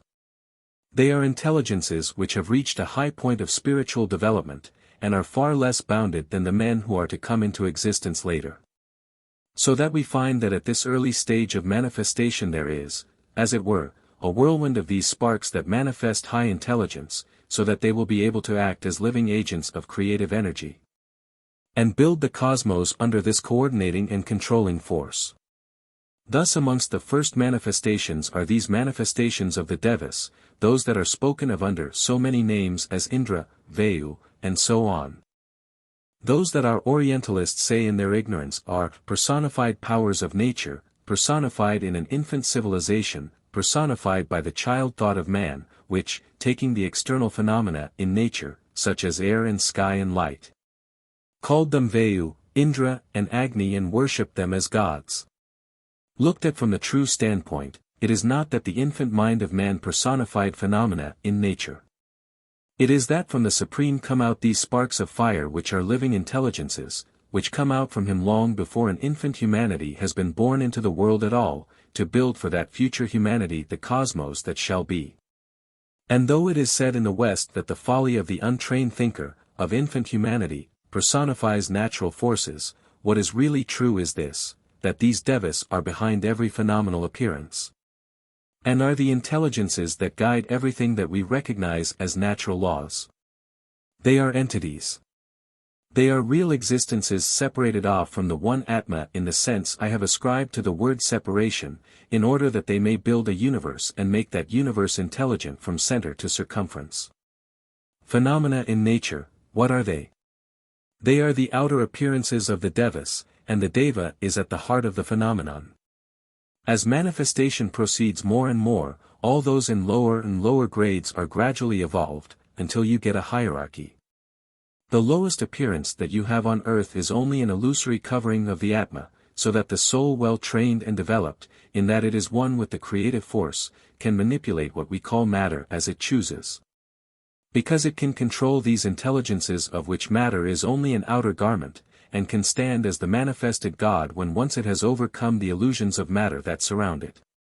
And tracing onwards this great hierarchy the question arises, and here comes our difficulty, why this difference in the manifesting sparks? Why, as they spring forth front the blazing fire, does one appear as Deva? Why another as a lower grade of Deva? Why another as the center round which a man is builded? Why another as the center of a grain of sand? Why others as the centers of the atoms of which the grain of sand is builded? How in that unity that you have spoken of is there this possibility of difference in manifestation? That there is the fact of difference is the first thing to realize. Devas, men, animals, vegetables, minerals, elemental forces, these surround us and the difference is clear. The sons of light that we read of are the higher devas, as I said, are the builders of the cosmos. But we read in the sacred books of some who are called the sons of fire. Who are the sons of fire? They are the instructors of infant humanity, those that I spoke of yesterday as teaching the infant race, as giving them their Vedas, as giving them all their sacred scriptures, as guiding them in their first efforts towards civilization. As being in a very real sense the teachers of men. What then are they? They are flames which have clearly brought out with them into this stage of manifestation that highly developed intelligence which enables them to become instructors of others. Who are the sparks thrown out that have become incarnated in average men? It is between men in incarnation, it is between Kumaras and men that some strange difference is suggested. Is it possible that we can discover what it means? Cycles of manifestations, comings and goings of the great breath, light that re-becomes darkness, darkness that re-emerges as light, souls that have become differentiated in matter, and men that climb upwards to their source, and are liberated. They go, never to return, it is said. If they never return, why these differences in manvantaras such as our own? Herein comes a point of the secret teaching which has been much lost sight of, secret because in the letter only of the published works the truth is concealed, not expressed. For what says the Upanishad about Brahman? He is concealed in the Upanishads, that are concealed in the Vedas. 9. If you want to find Brahman, you must go beneath the words of the Upanishads that are written, and find the secret meaning that underlies them. There the necessity for the guru comes in. Therefore it was said that if a man was to find Brahman, he must seek and get the great teachers, and attend 10 for the mere word of the Upanishad itself would not reveal the God that was hidden. And it needed the flame that had developed in order that the spark might burn upwards and itself become a flame. And so let us seek the secret meaning which underlies the words, never returns. The spark in man develops, I use the word man, meaning average humanity. That spark develops by tapas, by burning. By what burning? By the fire of knowledge. That is the real meaning of tapas, and in this austerity, as it is translated constantly into English, there is the action of knowledge that burns and that purifies. And as it burns the outer sheaths of the man in which denser ignorance has its seat, and as one after another is burnt by the fire of knowledge, the flame becomes more manifest and begins to recognize its own nature. And this spark that was smothered in matter becomes the flame that has liberated itself from matter, and when liberation is complete the flame becomes one with its source. If you take many flames and bring them together there is only one flame as they touch, for the substance is one and the division between each is lost. But let me go further with this illustration, and following out that thought, you may conceive the truth very dimly, you cannot conceive it clearly until you have been it, for you know nothing until you become it. You understand nothing until you are one with it. Human knowledge is separation, but divine wisdom is unity, and it is only as the outside form of the flame disappears that it becomes merged in the one. It has not been lost. It has gained infinitely by the many flames that have re-become one flame, and that is liberation. The loss of the limitation which separates you, and the widening out into all knowledge, infinite knowledge which has no limitation, is the essence of knowledge itself. But is that, forever, in the full sense of the term? It never returns from nirvana. Those of you who have studied deeply, in the light which is thrown on this by those who know, you will have learnt that cycle after cycle is taken as limit.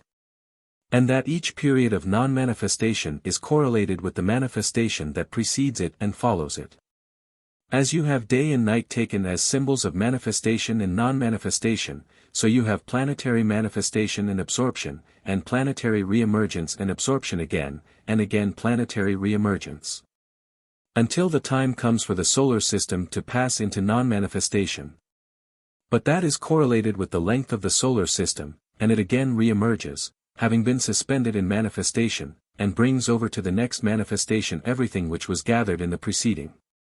And just as you learn a lesson in the day and are unconscious of that lesson in the night, but, the knowledge remaining, when you wake up in the morning you find with you the knowledge which had been acquired the day before. Just as the planet passing through its period of pralaya brings back to its next manifestation all that in the previous one it had gained. Just as the solar system with its long life, passing into its long period of non-manifestation, re-emerges once more on a higher plane and becomes the solar system of a higher type, so when you deal with the cosmos as a whole, with the Manvantara in the fullest sense of the term and the pralaya that succeeds it, so that all flames have become one and no longer there is differentiation, there is still a thread of fire connecting each flame. And when differentiation is to begin the action is on these threads of fire that, slowly passing outwards, bring with them the flame from out the one. And they come out with this thread of individuality which even pralayas or nirvanas of varying lengths cannot destroy. The one and the all have come back into manifestation, and the differences in those emerging sparks are differences which in the previous manvantaras have been gradually developed and have been preserved even in the apparent destruction. That never means the length of the cycle. That never does not mean going absolutely out, though I have no words by which I can do anything more than make you dimly understand the sense that I am trying to convey. If it were only possible to find a word which would imply a state which is no state at all, and which I can only symbolize by taking this image of the union of the many flames into the one. And yet the possibility of withdrawal and of each flame bringing out individually its karma. Merged in the central fire, but what has been called the golden thread persisting, and so preserving to the nirvani the possibility of future growth. For the life of Brahman is not as the life of man. His life, as it were, includes the infinite lives that it generates, and each of these is but as the wink of an eye to that life which is eternal. And though as he outbreathes he breathes out the flames, and though as he inbreathes he breathes the flames in once more, still to him it is but as the wink of an eyelid. And what to us is millions of years is to him but the shortest space that we can imagine. What from that standpoint can be nirvana, or separation of consciousness? What from that standpoint can mean our words of Manvantara and Pralaya?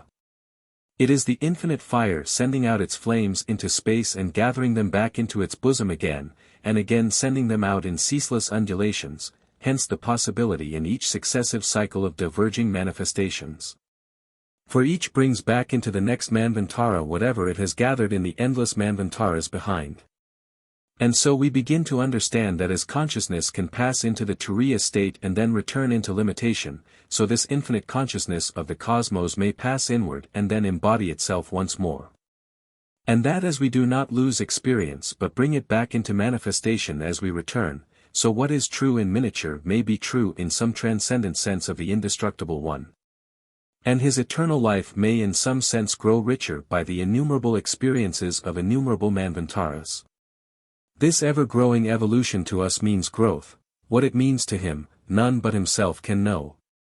Now see how, in our own scriptures, there are hints thrown out of that mystery, how you are told of one who is to be the Indra of the next Manvantara.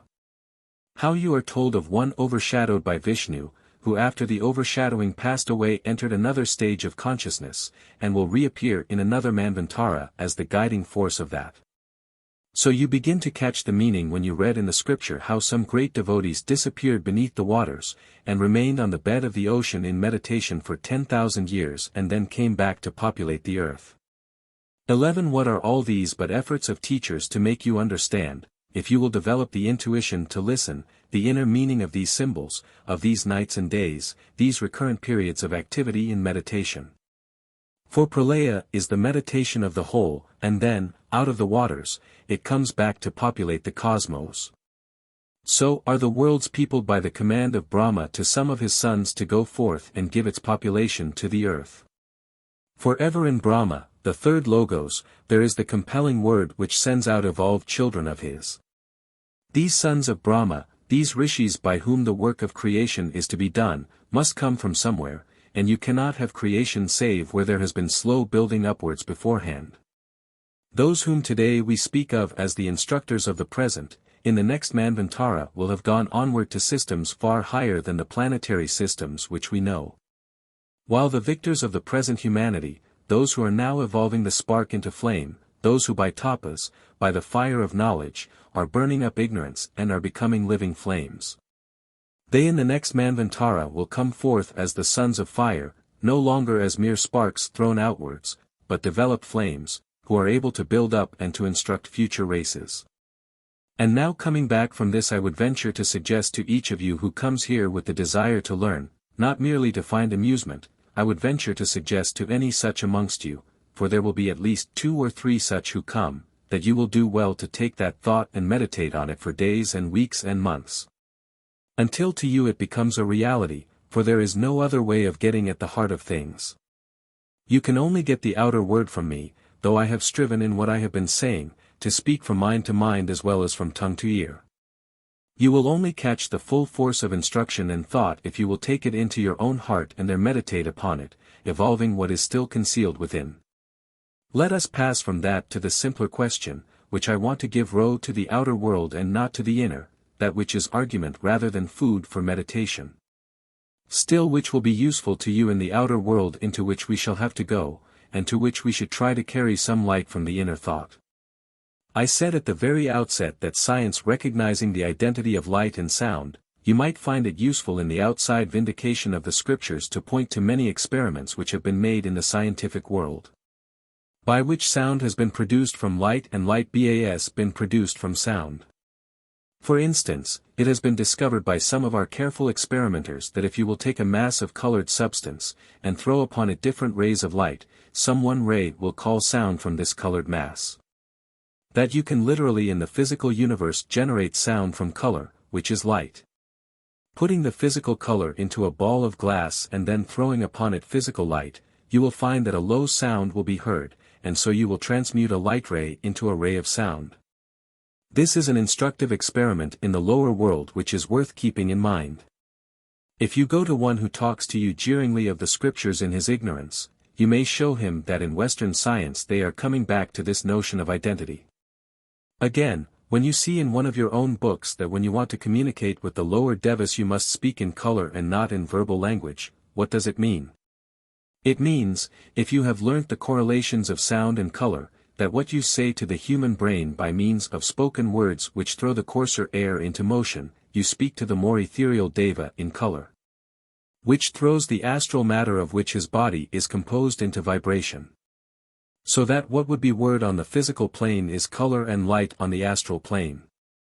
If you want to communicate with a deva who has no sthula sharira, no visible body which answers to the heavier vibrations of the air, you must understand how each sound has its color, and when you want to communicate, you must generate color instead of sound, for the language of the lower gods is the language of colors, and colors to them convey what we call an articulate idea on the mental plane. What speech is in the physical world, color is in the astral world. When you read that devas have to be spoken to in the language of colors, they will tell you, that is childish nonsense, foolish superstition. There are no devas, no language of colors, you are all very foolish and you are talking as in the childhood of the race, it is fetishism, and you use all these words to cover your ignorance of reality.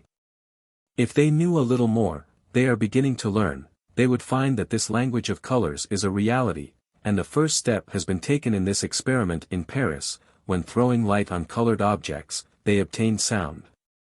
In clairvoyance, or clear vision, when a note is sounded, a color is seen, that is in the experience of everyone who has developed the astral sense of sight. Many people are developing it in the West today. There is a strange thing I have not heard of in India, that is found in Egypt. It is possible that it may not be familiar to you that some of the ancient books in Egypt were written in colors, not in the forms of letters as we have in the Sanskrit, which is the very language of the gods. Many Egyptian books, which were meant for study by occult disciples, were not written in characters as we should say, but were written in colors. The understanding of them among the ancient Egyptians came to them from their great priest initiates, who really were great adepts like the adepts of India. It is a significant thing that whenever a sacred book was ordered to be transcribed, if the colors were in any way altered, the transcriber was punished with death. In later times they only knew that this use of color was a custom which had come down to them from the great priests. They kept up the custom when the meaning that underlay the custom had passed away. The real meaning was, that whereas the outsider read the written forms, the adept read the colors, that which conveyed one meaning by the letters, conveyed to the occult disciple another meaning by the color which each letter had. So that they might publish a book which would to those who were uninitiated convey knowledge which was simply written or spoken, but the adept taking it and reading it, had given to him that which was knowledge confined to the occultists. For he read colors and not shapes, and each successive letter in its own color had to him an occult meaning. Thus the secrets of antiquity were preserved for each initiate, who was able, when he passed his initiation, to take over this ancient knowledge and have it as his own, and that still exists, although of course still hidden. And the language of colors is one of the stages of the training. When the student, the disciple, reads in colors and gains his teaching by different color sensations, he learns to utilize them for the control of those forces that are known as devas in our literature. So again you will find it written of the seven-tongued fire, the seven tongues of flame, which man has to understand. Turn to the Prajnapanishad, in which you will find the description of the life dividing itself into the vital airs. There it is said of one of these that it has 7 flames. 12. If, then, you turn to the Mundaka-Upanishad, you will have 7 flickering tongues of the fire, each of which has its own name, and if you read those names you will find several of their names are colors. 13. That gives you the key to the understanding if you will take the passage and meditate on it, instead of trying to reach it by intellectual argumentation. For the key to that passage is in the color of the flames, and the fact that the life distributes them over the body is a symbol to convey to your thought this hidden meaning, that life, prana, is the active force of that Atma which has 7 powers and becomes a 7-fold force in man.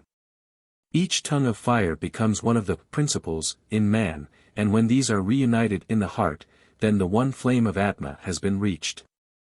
And so I might take you through much of symbolism, through the symbolism of the household and other fires that ought to be familiar to every thoughtful man amongst you. For why are the twice-born to study the Vedas? Certainly not only that they may be able to repeat shloka after shloka, the daily study of the Veda, which is the duty of every twice-born, surely ought to mean that in the study knowledge shall come. When he reads of the 5 fires that the household fires symbolize in his house, that he should know something of what they mean and be reminded of some of the hidden facts, for why is the one fire kept lighted always? And from that one others are to be lighted? Why may it only be lighted by the bride and the bridegroom, and never be extinguished so long as they both remain in this earthly life?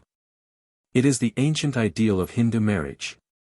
It is recognition of the fact in the spiritual world that when the two re-become one, when the dual aspects of nature typified in man and woman are to be reunited, they are to form one spirit, and it is only as they unite that they become fire. So the outer fire lighted by the two is the symbol of the union of the spirit that makes them one, not in order that they may find sensual gratification, but in order that they may become that Prajapati, the creator of the future world. That is the Hindu ideal of marriage, the noblest ideal of marriage that the world has ever known. No matter how much it may have become degraded, how much it may have fallen, that it is which underlies the idea of marriage in youth before the passions are awake, that the body may not have a share in this union of the souls and spirits. That was the great truth on which the custom was builded, and the custom has survived where the knowledge has disappeared. For all men's spirits coming into reincarnation come for spiritual growth, and not for mere sensual gratification. And the spirits that were to be joined together were not to come together by the impulses of passion in youth, that speak through the senses and not through the spirit, and draw bodies together. No matter how little affinity there may be between the souls that are within them. Therefore the horoscope was studied, which threw light on the nature of the life that lay before the incarnating spirit. Therefore that was made the foundation of marriage union, and therefore there is a symbolic act in your marriage today, that when the bride and bridegroom are to see each other, there is a screen dropped between them so that only the eyes of one may meet the eyes of the other. For in the eye is the dwelling place of the spirit, and it is that which should speak from the one to the other, and no other magnetism should then pass between them. This is the ideal that underlay the ancient institution of marriage, and therefore they lighted together the fire which was the symbol of spiritual union. And therefore it is again that that fire must never be extinguished while the spirits remained joined outwardly and within. And therefore if the wife died first, the husband gave to her the fire that she might carry it onwards into the world on the other side of death, that she might come back to him with the fire in her hands, that is, as spirit.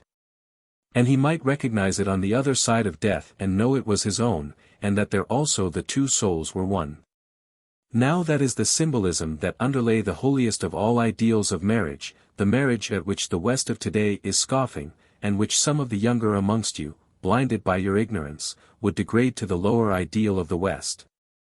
Instead of purifying it again into the ancient ideal, thus giving back to India what India once had, men and women whom you cannot parallel today, women like those who stand in our ancient literature. Noblest and purest and most glorious types of womanhood, types that you cannot find in the records of any other people, even in those pictures of imagination that are drawn by the inspiration of the poet and by the dream of the enthusiast. Thus you might get the meaning out of the fires so familiar to you all, thus you might learn of the fires that teach you the method of reincarnation, thus you might learn how every symbol means something to the soul that can see. And so, brothers, I leave with you for your own thought that which in this discourse has been so imperfectly expressed. And I leave it with the prayer for you and for myself that those supreme ones who are the fires of the cosmos, from whom we have sprung and to whom we return, that we, that are but sparks that would become flames, may by aspiration go upwards towards them, and that as the flame in our own heart kindles it may kindle again the fire in other souls. Then in our land of India, the great gods looking downward shall once more see the fires ascending towards heaven, not the household fires which remain as symbol, but that fire of the spirit which, aspiring upwards towards their feet, shall draw us upwards towards them, and make India again what she should be, the very light of the world, and the child of the gods. Her ancient people shall be the children of the gods once more, and when love shall be burning in each heart as fire, the whole will flame upward to their throne. Yoga. Brothers, in all ages, under every civilization, found within the limits of each religion, there has been an upward yearning of the spirit of man, an attempt to find union with the divine. It matters not what the special form of religion to which the devotee may belong, it matters not under what particular name he may worship deity. It matters not, so far as the inner struggle is concerned, in what way he may try to express or to carry out these longings. The significant fact is that the yearning is there, a constant witness to the world of the reality of the spirit, a constant witness of the truth of the spiritual life. The only witness, if you speak with accuracy, of the existence of the divine, either in the universe or in man. For just as water will find its way through every obstruction, in order to rise to the level of its source, so does the spirit in man strive upwards ever towards the source whence it came. Had it not come from the divine, it would not seek to rise to the divine. Were it not that it is the offspring of deity, it would not strive to reunite itself with deity. And the very fact that the yearning exists, the very fact that efforts, however ignorant, are made to realize it, is the constant and the perpetual witness of the divine origin of man, is the perpetual proof of that which we were studying yesterday. That the spark may re-become the flame. Being flame in its origin, it may expand again into flame, no matter how cramped it has been within the limits of manifestation. Now the word yoga, as everyone knows, means union. It expresses in a single term everything which the spirit can desire, for in this word union is implied everything. As everything comes from the divine, so union with the divine means possession of everything, all knowledge, all strength, all purity, all love, and the one word which implies that union marks the highest aspiration which is possible for man. I have said this aspiration is found in every religion. Take one of the most modern of religions, that which is prevalent in the West under the name of Christianity. And you will find there exactly the same attempt towards union that you find carried out so methodically in the most ancient of all religions, the Hindu. The great difference between the two is in the method. You have the aspiration in Christianity, you have not, as a rule, the training. Although it is true that within the limits of a single body in the Roman Catholic Church there is some distinct knowledge as to the methods whereby union may be sought. But taking Christianity as a whole, you have aspiration, rather than sustained and deliberate effort.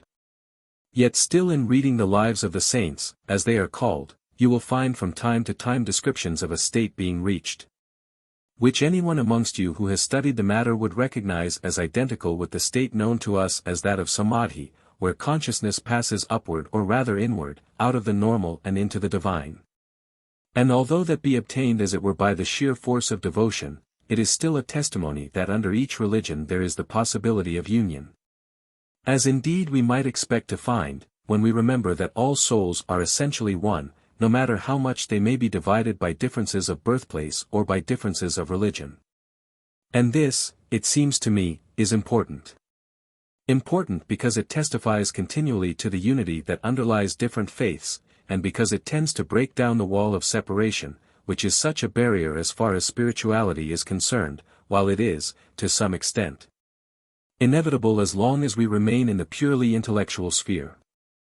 But what I should be prepared to maintain, as a matter of argument and of experience, is the enormous advantage of the Hindu religion in that yoga is there understood in method as well as in object. It is not only that what the Christian calls the beatific vision is desired, but it is that the method whereby that vision may be reached is taught, so that the man of the world may, to a great extent, learn the steps which, taken in this life, may in a future incarnation make possible for him an advance in yoga. While those that are prepared for further advance may, by gaining special instruction, learn step by step that which will take them onwards to the divine. Now it is clear that in a lecture like this, which to all intents and purposes is a public lecture, it is clear that the inner side of yoga must be left practically untouched. Yoga, in the strictest sense of the term, is never taught, save from mind to mind, from guru to shishya, it is not a matter for the platform, it is not a matter for discussion.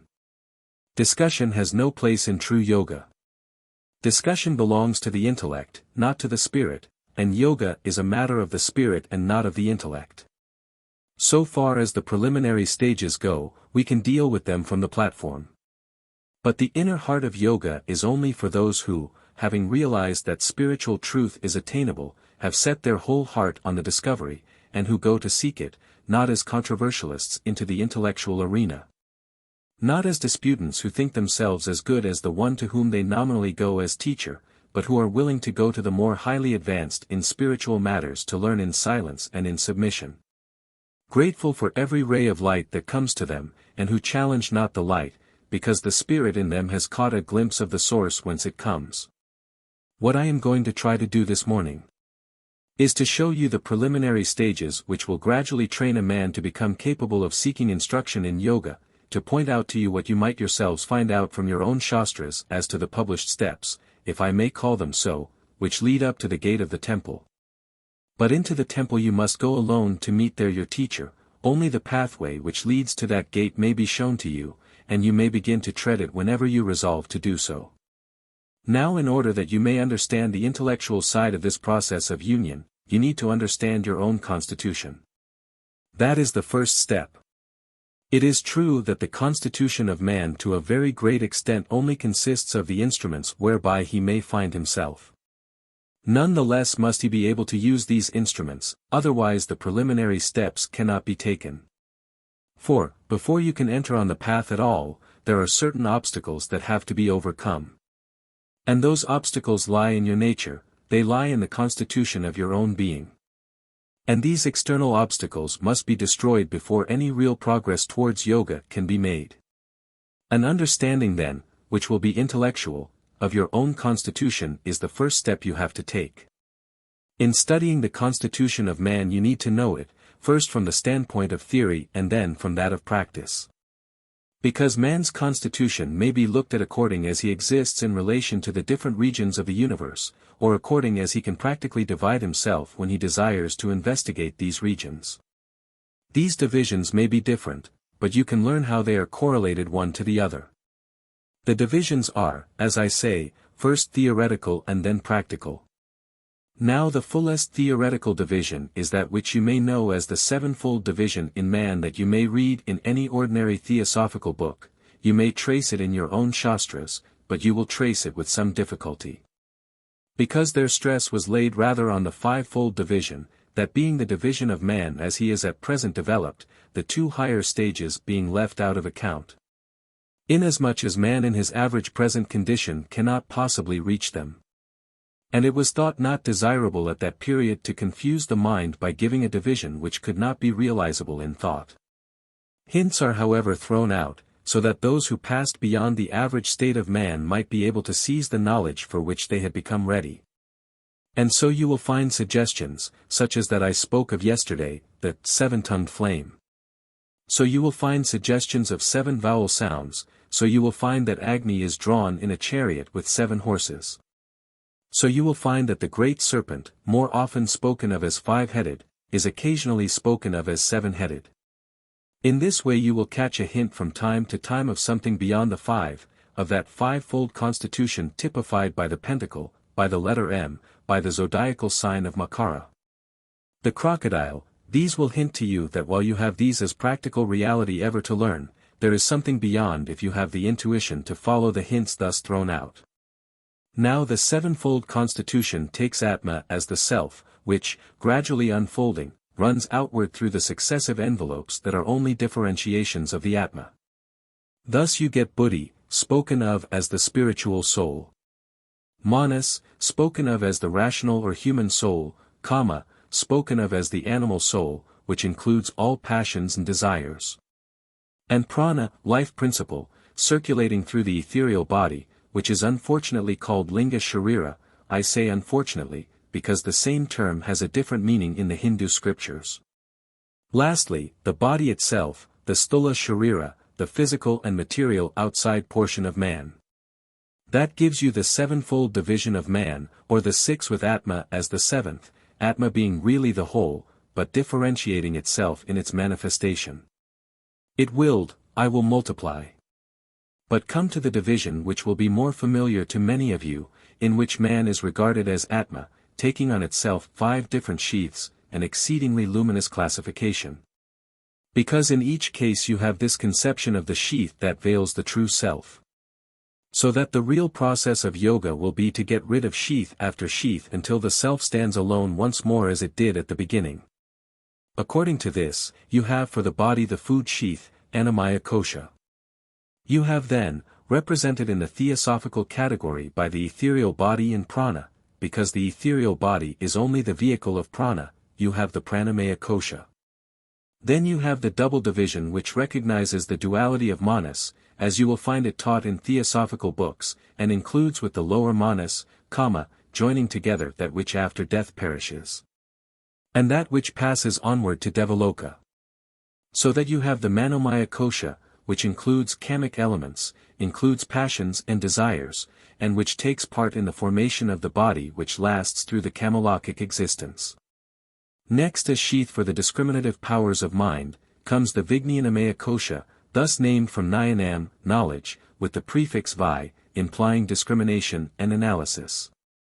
A process of cutting and breaking up all the separable portions of knowledge, so that it is essentially discriminative knowledge. Thus it is occasionally used to cover over the 64 sciences, which are classed together under that name. This kosha then includes what the Theosophist calls manas, this discriminative faculty in man, without the argumentative side which belongs to lower manas. Then you get the last of the sheaths, the bliss sheath, Anandamaya Kosha, which is buddhi, for buddhi is essentially bliss. Suppose instead of this classification, which deals with man as a 6-fold entity, you want to know how man is going to deal with himself when he wants to investigate the different regions of the universe. You find you cannot divide him in this 7-fold or 6-fold fashion. The sheaths are not all divisible the one from another. You have to take the division which is only triple. Man can only be divided into 3 for all practical purposes of yoga. There are but 3 upadhis in which these different principles or sheaths can work. There is the lowest which is spoken of as Stholapati.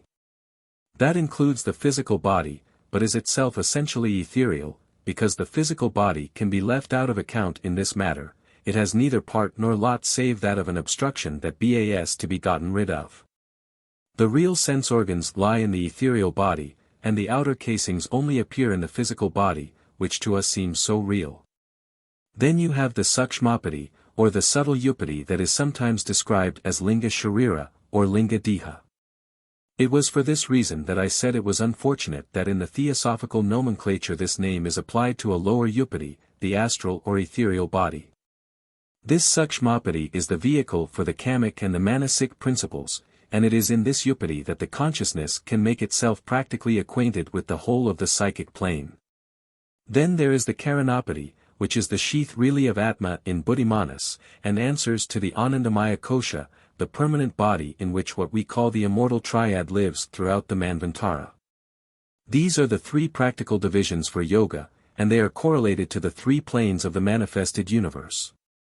The astral plane, of which the physical is only, so to speak, the outer manifestation, so that for practical purposes the physical and astral may be regarded as one. To that the Stholapati belongs. Then there is the psychic plane of the universe. That includes the range of passions and desires and also of intellect. To that Sukshmapati belongs. Then there is the region above it, the spiritual plane, to that Karanapati belongs. So that these 3 upadhis are correlated to the 3 regions of the universe, astral plus physical, the 2 as one, psychic, higher and lower, spiritual, the highest. And the practical division is chosen for yoga, because the consciousness may dwell in any one of these 3 planes, and in any one it must have a body, so to speak, a vehicle perhaps is a better word, in which it may dwell. Yoga is not possible save by the existence of these upadhis in which the consciousness may work in the 3 great planes of the manifested cosmos. Yoga brings about the development of these upadhis and their reduction under the control of the self, so that it may dwell in one or in the other, may experience the different planes, may unify the whole. For the process of manifestation of the universe is but for the development of this unifying consciousness, the universe exists, it is said in the scriptures, for the sake of the soul. All is good karma that pleases Ishvara, all is bad karma that is displeasing to him. For Ishvara is but the term for the Supreme Spirit, which is one with the Spirit in man. Therefore these upatis are developed, in order that in their development perfect union may be secured, and the Spirit may traverse at will every plane of the universe. And have in every plane of consciousness the knowledge which belongs separately to each. That understanding then is necessary for our work. Now comes the question, how are these planes and these upatis correlated with what are called states of consciousness or conditions of Atma?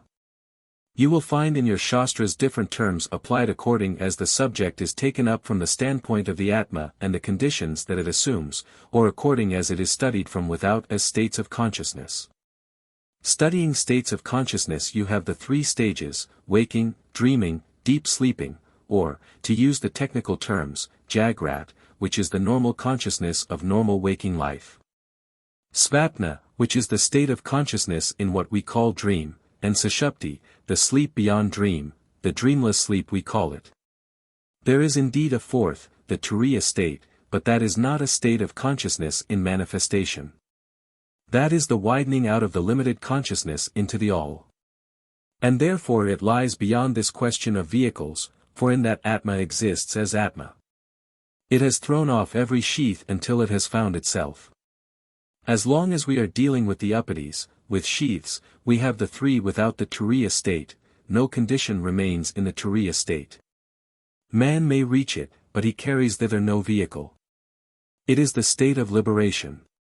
It is the state which is entered by the Jivanmukta, but the Jiva either passes finally onwards out of all vehicles, or passing into it as Jiva, pure and simple, returns to the vehicle on leaving it, the vehicle cannot be carried into it. For it is beyond limitation, it is the one and the all. Now turn to the Mandukya-Upanishad, that one which is so short, but is so priceless, if you will take it and meditate upon it and so find its inner meaning. There you read not of states of consciousness but of conditions of Atma. First comes Vaishvanara, correlated to the waking state, for in that Atma cognizes the external world.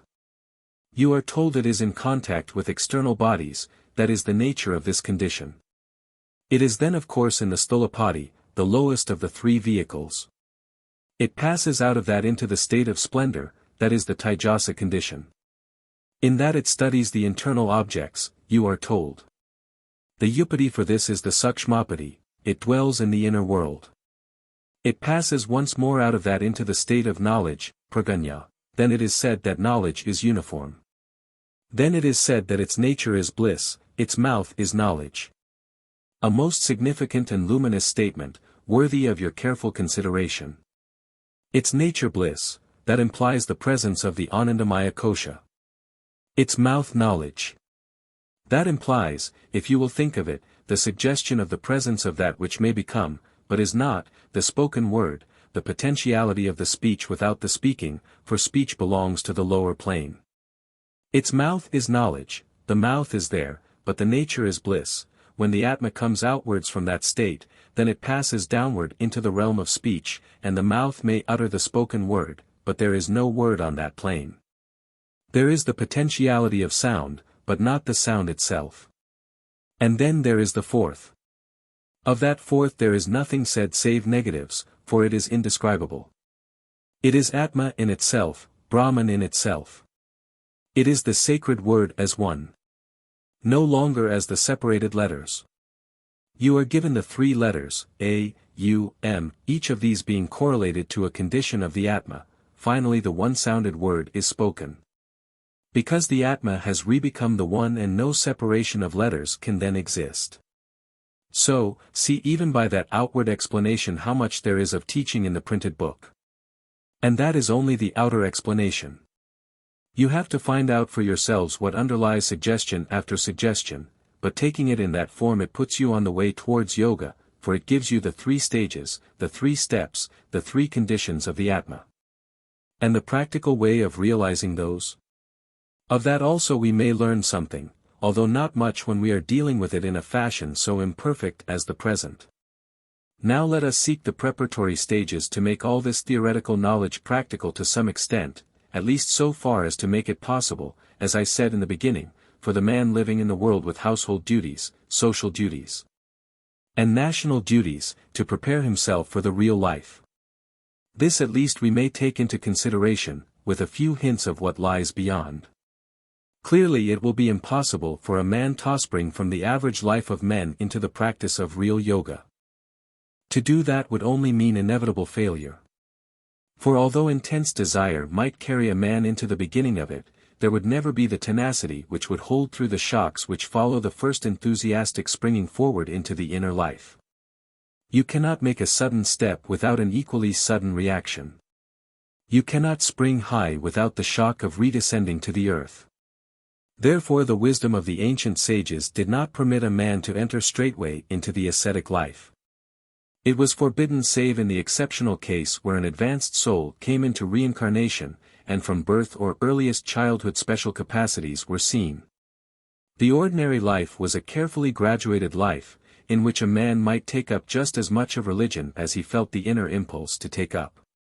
The life was a religious life, and religious ceremonies accompanied it throughout, but a man might throw as much spiritual energy as he chose into the ceremonies.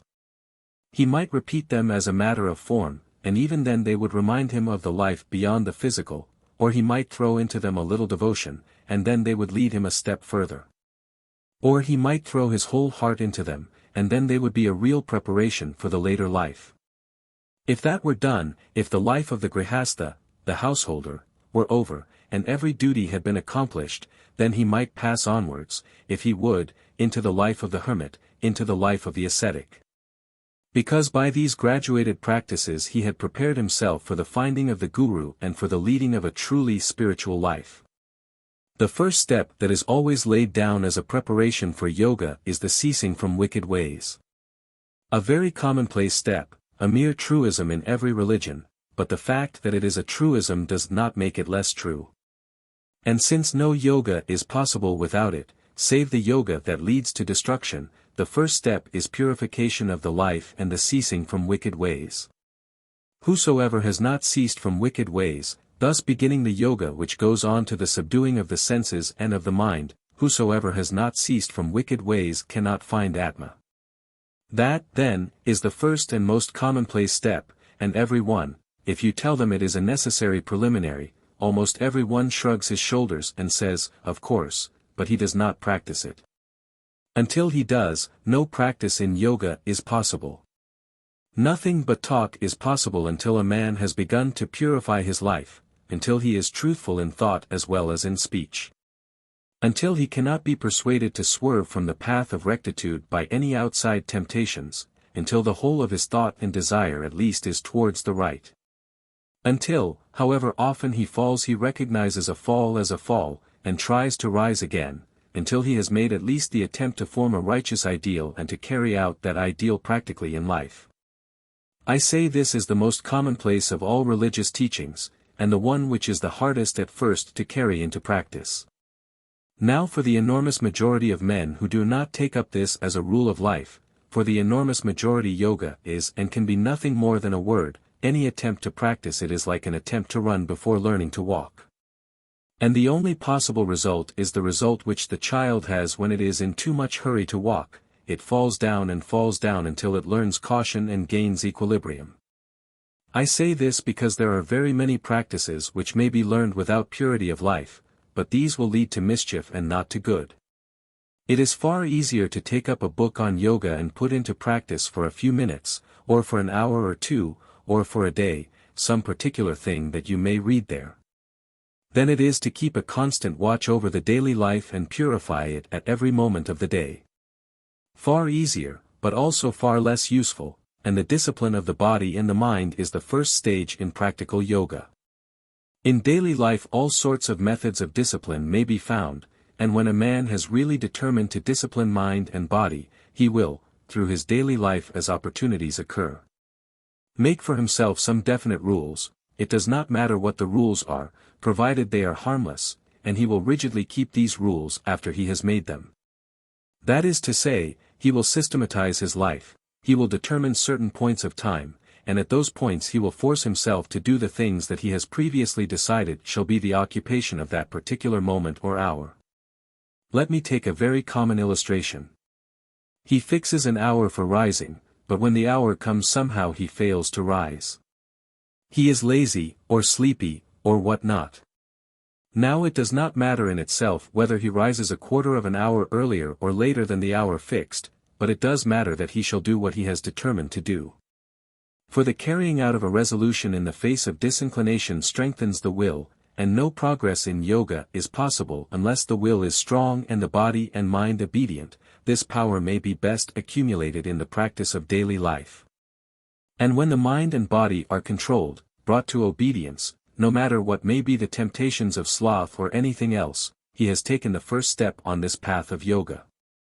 For they have been made obedient to something that is higher than themselves. By strengthening the will, the man is making one of the instruments that he is going to use in his further progress. Then take the question of food, not a vital question, but one of considerable importance. You will find certain kinds of foods forbidden to those who lead a spiritual life. Food should be correlated to the purpose for which you are living. There is no one rule which you can lay down for all. There are rules which are different according to the purposes that you are using your life to accomplish. According to that which it is the desire of your life to accomplish, so should be the food that you take to nourish, to keep, the life of the body.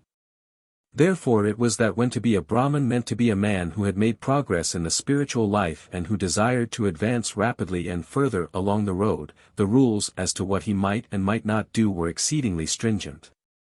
And then it was that he was told to eat those things that have the sattvic quality, because he did not want to bring into the body which he was endeavoring to purify any foods having the rajasic or the tamasic qualities, which would draw him downward instead of lifting him upwards. It is true that the body is the lowest part of us, but it is not for that fact to be neglected. It is important to lighten your weight if you have to climb. Though the weight does not help you upwards, the lessening of the weight will make the upward climbing less difficult than otherwise it would be. And that is all that you have to do in dealing with the body. It does not help you to spiritual life. But it holds you back. And you want to lessen the hold of the body as much as possible. That is really the use of an external observance. If there is nothing but the external, if there is no upward rising, it is almost a matter of indifference whether the weight is heavy or light, for it is always going to remain on the ground, and it is the ground that bears it. And it does not hold anything down. Tie a rock to a post. It does not matter whether the rock be heavy or light, for the post has nothing in it that will rise. But tie a rock to a balloon which is striving to rise upwards, and as you lessen the weight of the rock, the possibility of rising will come to the balloon. Until ultimately the power that draws it upward is greater than the dead weight of the rock that holds it down, and it will go upwards carrying the rock with it, because it has overcome its resistance. That is the way in which the body and all outward observances should be regarded. That is why when the spirit is free all outward forms become matters of indifference. The very rites and ceremonies of religion that are binding on the soul that is still unliberated, become useless when the soul has gained liberation, for then the soul no longer can be held by anything. And as the rites of religion are meant to be the wings which will lift the soul upwards against weight, when the weight has vanished and the soul is free, it no longer needs these wings. It is in its own atmosphere, where equilibrium has been gained, and neither upward nor downward has any meaning for it is at the center which is the all. I say this because it is a thing that ought to guide your judgment, if you will judge your neighbors. It would be far better if you never judged them at all. What right of judgment has any one of you as concerns one of your brothers? What know you of his past? What know you of his karma? What know you of the conditions that surround his life? What know you of his inner struggles, his aspirations and his faults? What right have you to judge him? Judge yourself, but do not judge another, for when you condemn any, judging him only from without and by one or another external observance that he may or may not use, you injure yourselves far more than you injure him. You are judging in the lowest sphere, and you are injuring all your own inner sphere and clouding it over by the tendency of unkindness and of lack of compassion. Now it is in connection with this dealing with the body that a large number of external observances have been advocated and practiced, many of them exceedingly useful and some of them exceedingly dangerous. Take a practice which is a very useful one, and which is not dangerous but helpful when practiced in moderation in a country like this, with a very long physical heredity behind it and the practice of thousands of generations. That which is known as pranayama, the checking of the breath, a practice known to almost every Brahmin at least. This is done with a very definite purpose, with the object of shutting out all external objects and withdrawing the soul from the senses to the mind, the first stage in practical yoga. The shutting of the various senses physically, the checking of the breath physically, these are really the lightening, so to speak, of the weight, and making it easier for the mind to retire from the external world. But where these directions, which have been published to some extent, are suddenly taken up by people not fitted to practice them by physical heredity, and when they are carried out with much persistence and with Western energy, without someone who knows how to guide the student, the practice may become exceedingly dangerous. If it is carried beyond a certain point, it may seriously affect the organs of the body and may cause disease and death. Therefore, even for you who are Asiatics, it is never wise to pursue this practice very far unless you are under the training of someone who understands it thoroughly, and who is able to check you the moment you touch danger. Whereas for the European it is unwise to practice it at all, because he has not any suitable physical heredity. Nor are the physical and psychical surroundings amongst which he lives fitted for a practice which may be said to work on the physico-psychical life. Thus the practice may be exceedingly dangerous, and for a European who is going to begin, the physical training will begin in a different fashion. There again is a point where judgment would be exceedingly unjust. Because unless you take these circumstances into consideration, you may be blaming the man for what? Because he does not do a thing which in him would produce dangerous bleeding of the lungs. And so would entirely take away from him the physical garment in which, if more carefully trained, possibly progress might be obtained. Of course this may be carried very much further in what is called Hatha Yoga. You may see it carried to the furthest extreme in those cases of the ascetics where some particular practice is adopted, whether that of raising the arm and holding it up till it withers, or clenching the hand till the nails grow into the flesh, or gazing at the sun, or doubling the body, and so on, an enormous number of different practices that some of you must have yourselves seen from time to time. Is there or is there not any value in these practices? How is it that we see them adopted? What is their object and what their real worth? Now it would not be true to say that they are without value. First of all, they have this value: that in an age like our own they are constant and standing witnesses to the strength of the inner aspiration which overcomes all bodily passion and all physical temptation in order to seek after something which is recognized as greater than the physical life. It is not fair to omit from sight in judging these cases that service which they do to humanity. For in the world, where almost everyone is seeking after things of the world, where ambition is for money, for place, for power, for fame, for the praise of men, it is not without value that a few should even act in this fashion. And throwing everything that men love aside, proclaim by the very fact of their tortured existence the reality of the soul in man, and the worth of something which is above the anguish of the body. So that I do not think that anyone should speak lightly of the folly of these men, even though he disagree with them, even though he disapprove of them, even if he say that their method is not right. In any case you should recognize the strength of the devotion which can trample on the body in seeking after the soul. Even if the method be mistaken, as I myself believe it to be mistaken, still it is a nobler life even in its blunders than the commonplace seeking after transient objects. For it is nobler to seek the higher and climb after it and fall, than it is to seek things only of the earth, to waste everything in gaining those transient objects. And there is the side, another side, which will bring to them their reward in a future incarnation. It is true they will by these methods never reach the spiritual plane. It is true that by these methods they will never reach the higher spheres of existence. Yet it is also true that they are by these methods developing the strength of will that in their next birth may carry them far along the road. Has it ever struck you what their strength of will must be, not in the stages when the posture has become automatic, but in the early stages, when every moment is a moment of torture? That is the time when the soul is developed, and when if you pay the price of pain you may purchase that which you pay for. They pay it for strength of will, and that strength of will must come back to them in their future life.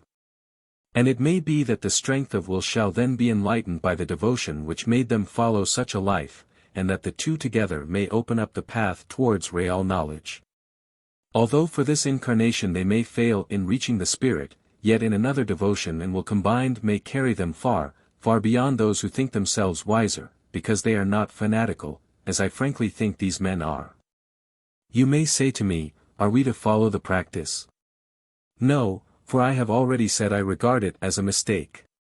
I only mention this view because I hear so much of idle scoff, so much of idle jeer, from men who are not fit to come within a mile of those who have at least recognized and tried to follow the possibility of spiritual life. And then there is one word to be said of another life, a life which is not of absolute self-torture, but which is that of complete withdrawal from the world to the forest. That has been said to be a selfish life. In very many cases it is connected with selfishness, but not always. Those lives that are spiritual keep up the spiritual atmosphere which prevents the country as a whole from falling as low as it otherwise would. They keep up the recognition of the reality of a spiritual life which may be stimulated into activity, and the fact that India has a possibility of revival in herself is largely due to those recluses of the forests and of the jungles, who have kept possible a spiritual atmosphere into which vibrations may be thrown which then may strike on the outer lives of men. For what is the underlying truth of Hatha Yoga?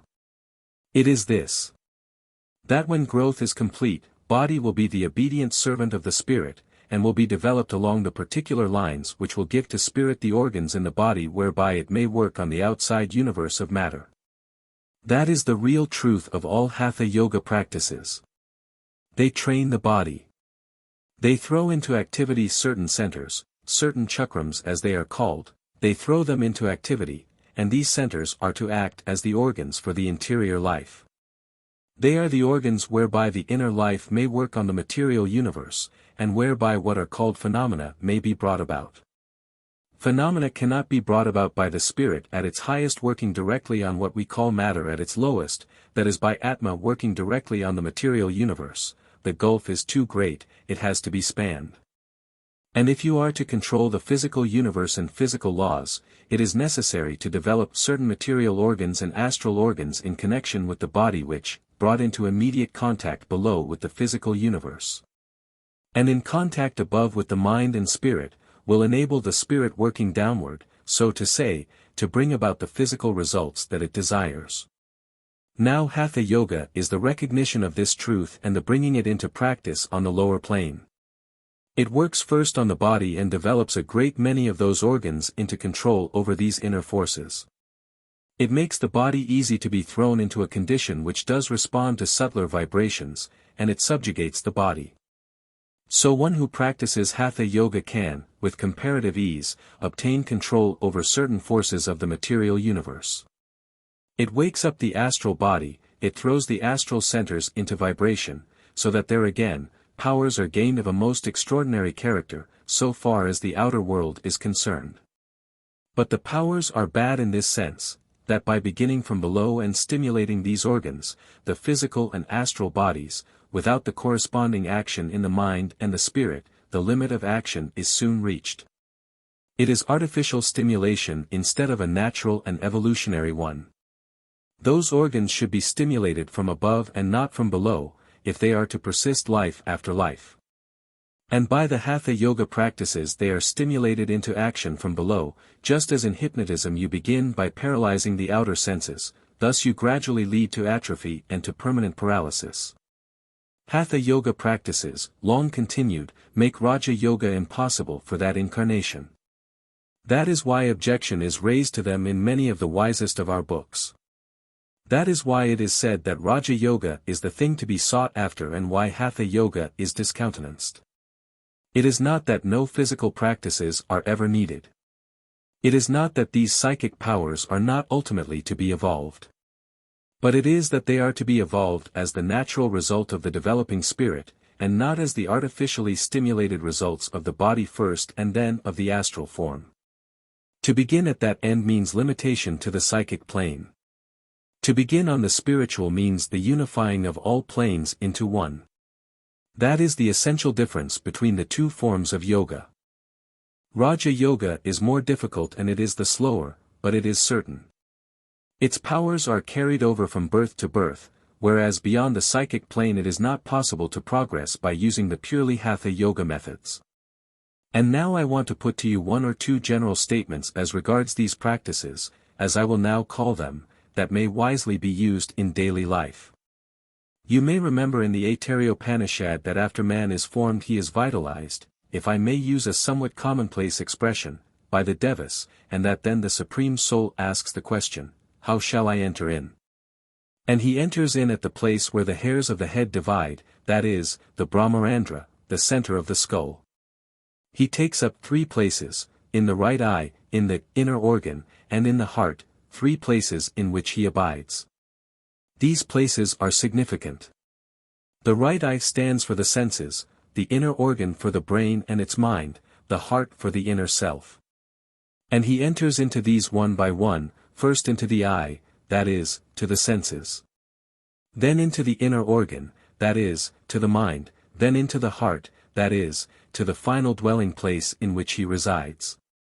That is the keynote to all these triple divisions that I gave you at the beginning. Each of these belongs to one or other of these stages and conditions of which I spoke, and when we begin to practice, it is these that we take up as the stages that may be practiced in the world before the Guru is found. Which any one of you may begin to practice, and so make possible for yourselves the later stages when you have succeeded in mastering these. First then, in seeking the soul you will deal with the senses. You may choose some image in the mind, and concentrate upon that, until no stimulus can reach you from without. This is the concentration of the mind within itself and withdrawal from the senses. Why should not a man practice that daily? Why should he not get into the habit of being able to withdraw the mind from working in the senses, so that it may be thrown back into itself and work only within the limits of the mind? All great men of thought do it as a matter of natural instinct. All great thinkers do it. Take the thinkers who have given to the world great literary works and read their lives, and you will find that it was a constant fact that when they were occupied with great mental problems they became oblivious of the body. That they would sit thinking, missing their meals, sitting through the whole day, sometimes the whole of the night. Oblivious of every want of the body, even the want of sleep, because they had withdrawn the mind from the senses and had concentrated it within itself. This is the condition of all fruitful thought, it is the condition of all fruitful meditation. Meditation is more than this indeed. But this is its first beginning, for you want to draw the soul away from the senses, otherwise it keeps going outward and you want it to come inwards towards its own seat. Therefore stop the senses. Without that no further progress is possible.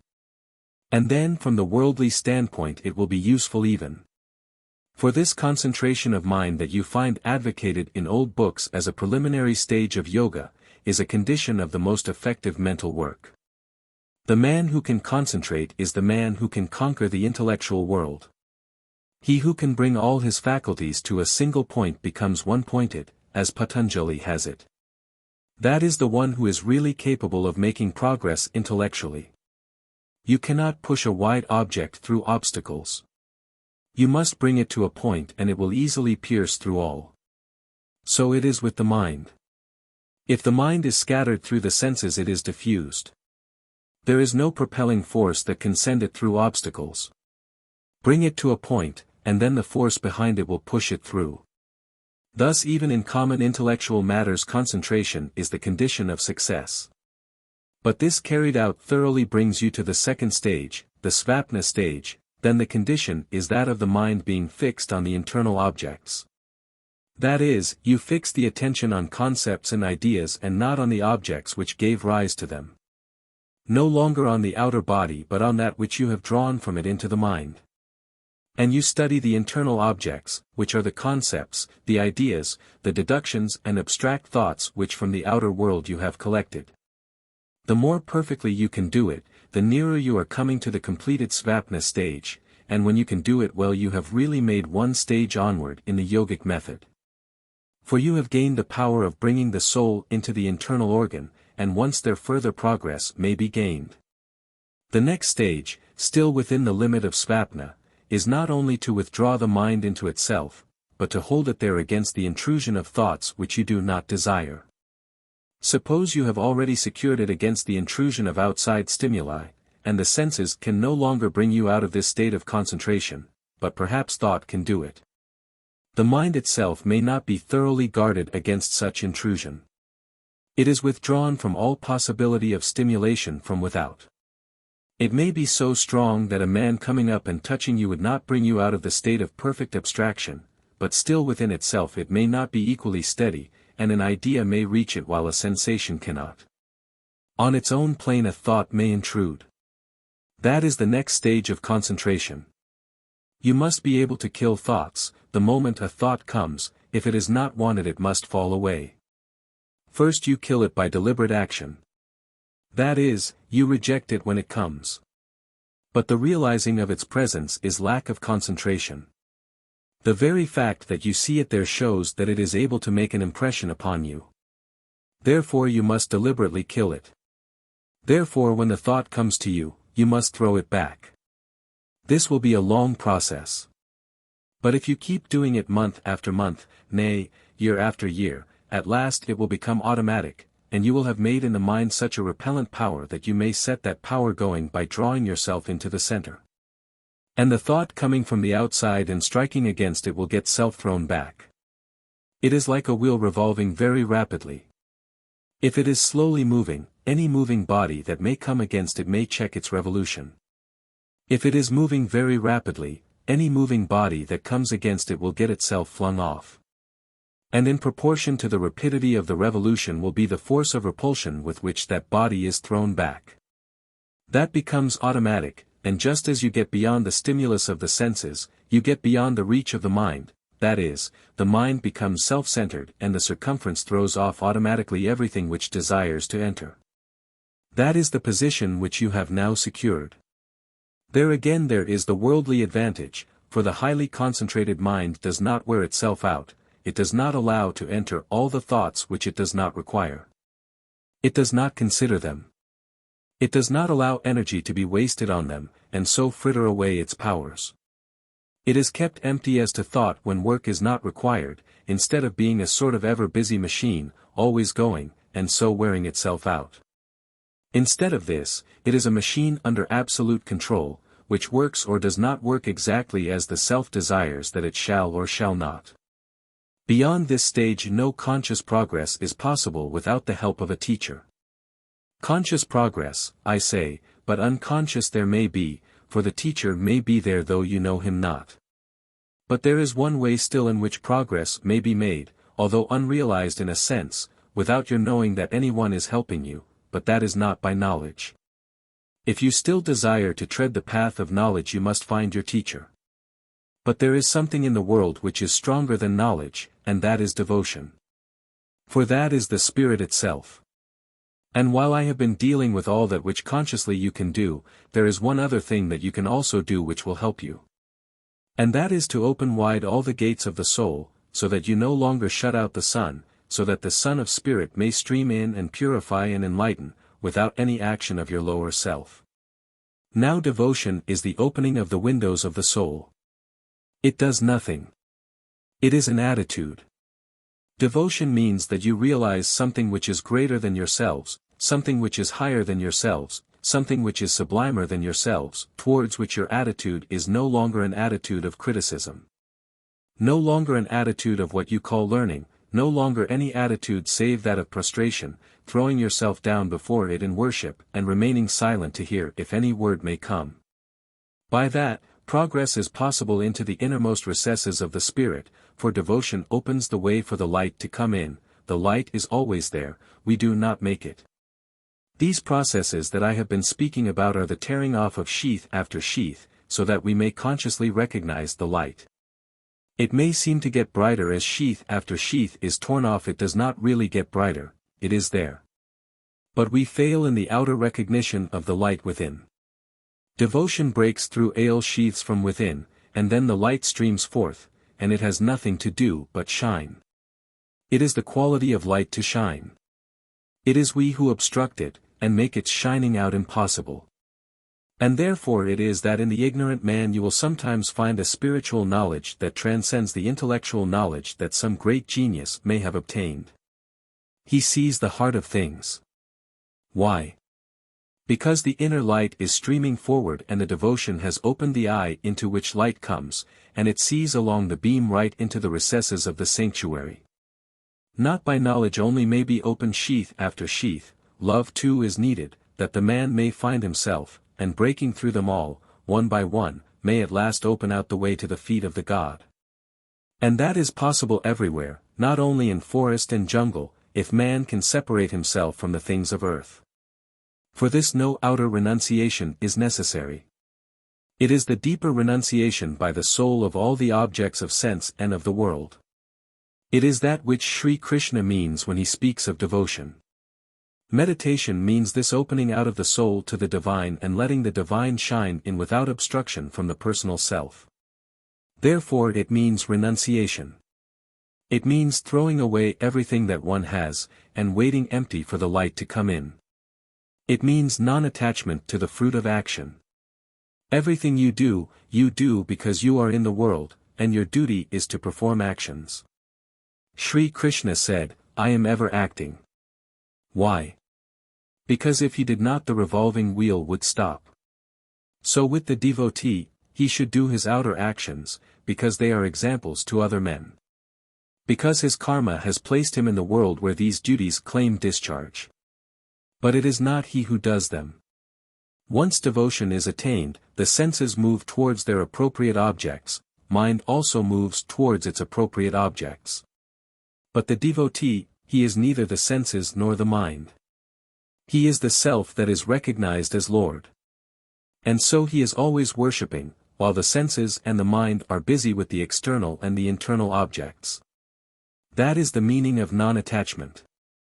He is not attached to any of the works which his senses bring about, let them go and do their work, and do it with the utmost perfection. Let his mind also go into the outer world and do its share in the world's work. It is not himself, he is ever worshipping at the feet of his Lord. While he is there, external things may do their work. What power of attachment have they to bind him to any of their actions? But to reach that state non-attachment must be deliberately practiced. You must learn to be indifferent to results, provided you do your duty, leaving the outcome in the hands of the mighty forces that work in the universe. And that only ask of you to give them the outer material in which they may clothe themselves while you remain one with them.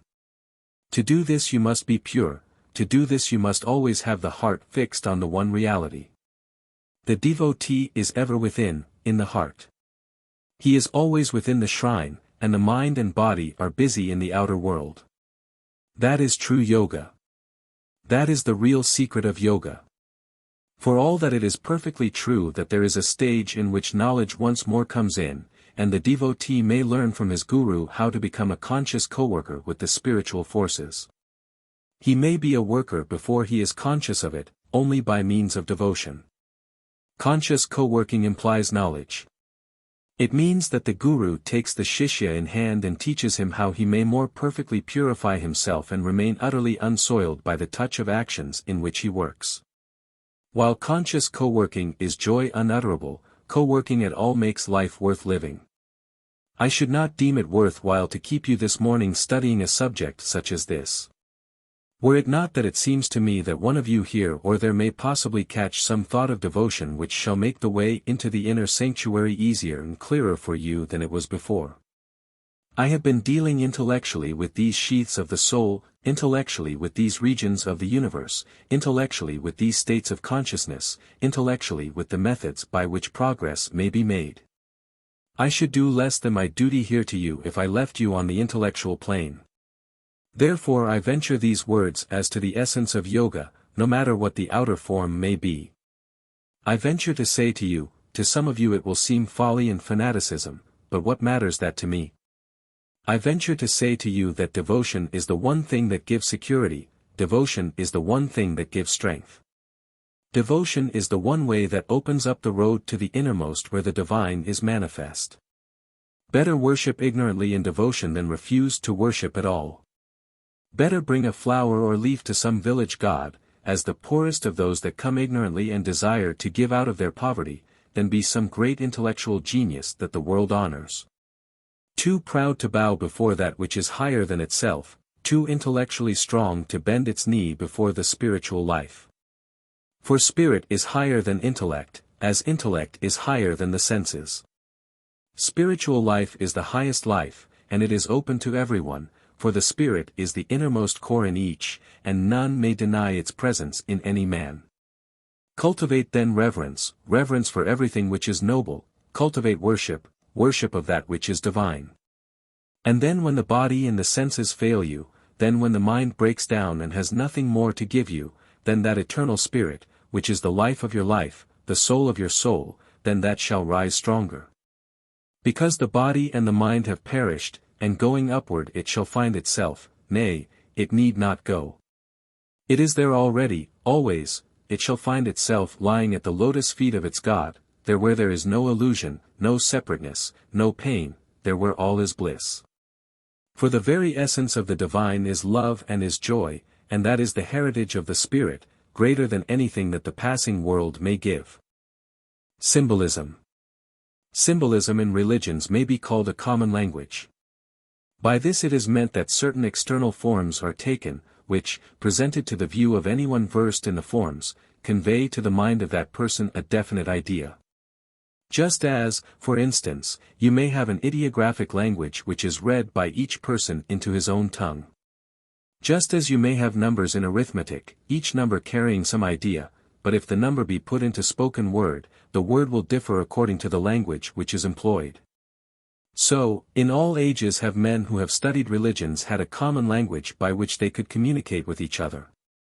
So that no matter what might be the country of the person, no matter what might be the particular religion that exoterically surrounded him, when he came across the symbol, he recognized its meaning. And so had knowledge conveyed to him by his fellow initiates, which to him was as definite and as certain as though it had been conveyed in his own particular language of words. Now of the underlying unity of religions there can be no greater proof than the identity of religious symbols. When you find within a Hindu temple the same symbols as you find in far-off ruins in Western lands. When you find the same symbol that is in the temple and in the Western ruins reproduced in the modern Christian cathedral or church. When you find in Asia, in America, in Europe and in many of the islands of the Pacific Ocean, just the same symbol reappearing. Then you may know that the people who made the symbol held the same notion, used the same means to convey it, knew the same truth, and worshipped the same idea. And in this fashion, the study of symbolism may constantly enable us to gain from the past knowledge that has slipped away in the present. Thus we may know some great truth which conveys sustenance to our own thinking, and taking up some ancient scripture, we may recognize under the garb of symbol, the truth which in some other fashion we have received. So taking the ancient books, which were written by great sages, by divine instructors, we may find that they have hidden in these books secrets of spiritual knowledge. And that they have done it in order that the secrets might be preserved amongst all the changes and chances of life. And that when a man has reached a certain stage of spiritual evolution, there might be here ready to his hand knowledge that he might acquire. Thus what has been carried through ages of darkness may once again appear for the enlightening of the world. Inasmuch as today we are in a cycle of darkness, as we are living in that Kali Yuga, during which spirituality is at its lowest ebb. And inasmuch as this period is characterized by the triumphs of the powers of darkness and the blinding of the insight of man which in happier ages is clear and distinct, symbolism is to us of deepest moment. For when this cycle was approaching, it became necessary that the sages should hide under symbol and under garb of outer fables those truths which were to be preserved for generations to come, not only in what we call ordinary symbolism or outer form, but also in allegory, in fable. In that which is regarded as myth, and in that which is used as ceremony. In all these things there is the heart of spiritual truth, and from time to time, someone arises who is able to see the truth underneath the outer symbol of fable or ceremony. And so bringing out the truth from the symbol, is able to strengthen man's belief in spiritual realities, and reassert in the midst of darkness the light of a happier time. For not only does symbol carry on truth from age to age, but it also acts as a constant witness for the existence of the truth. Sometimes it may be meant to hide it, but at other times it is meant that the hidden truth shall be brought out, so that the bringing out may re-establish man's belief in truth. The special work that is being done today by the Theosophical Society is done at the will of those divine instructors who devised the symbols and gave them in charge to the various religions of the world. So that from time to time what is to be done, and is being done today, is that when truth has been lost to the majority and when belief in it has largely disappeared, someone taking hold of the symbol shall explain it. Then the reasonableness of the explanation recommends itself to the minds of men, and they feel the evidence of the existence of truth, because it is brought out, as it were, from its hidden recesses. Then faith grows up again, and belief is once more able to lift up its head, because the unveiling justifies the reality of the symbol and they recognize the inner truth, and so become convinced of the light which was hidden. And which by the opening, as it were, of the lantern is once more revealed to the world. So that symbolism has this value of not only carrying on the truth, and of giving it to those who are wise, but also of impressing on the outer world the persistent reality of the spiritual truth. And it is the knowledge of this which makes some of us lay stress on the preservation of ceremonies, even when they are not understood. I know that in the minds of some, this seems folly and superstition. I know that in the minds of some, this seems to be raising an obstacle in the way of progress. They only see the ceremony from the standpoint of the obstacle, they do not realize the value that within that seeming obstacle may be enshrined. Sometimes there may be an ancient monument which tells of the past history of the people. You want to carry a railway through it, and you will say that it is very important that the railway should be a straight line between 2 points, and that it is far better to sweep away the ancient monument which has become an obstruction.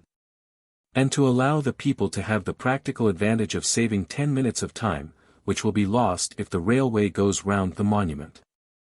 Instead of pulling it down and destroying it, it may sometimes be wiser to waste 10 minutes' time, when so much time is wasted, than to destroy the records of an event that otherwise might pass without record out of the minds of men.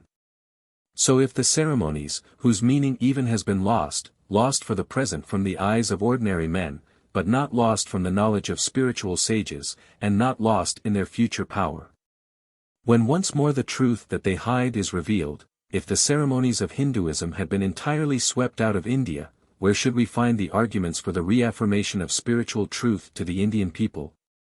But inasmuch as the ceremonies have remained and inasmuch as the symbols still exist, then, coming with knowledge, we can justify the ancient teaching even by these preserved symbols. And so can reach the hearts and minds of the people in a way that would be utterly impossible if the symbols had disappeared.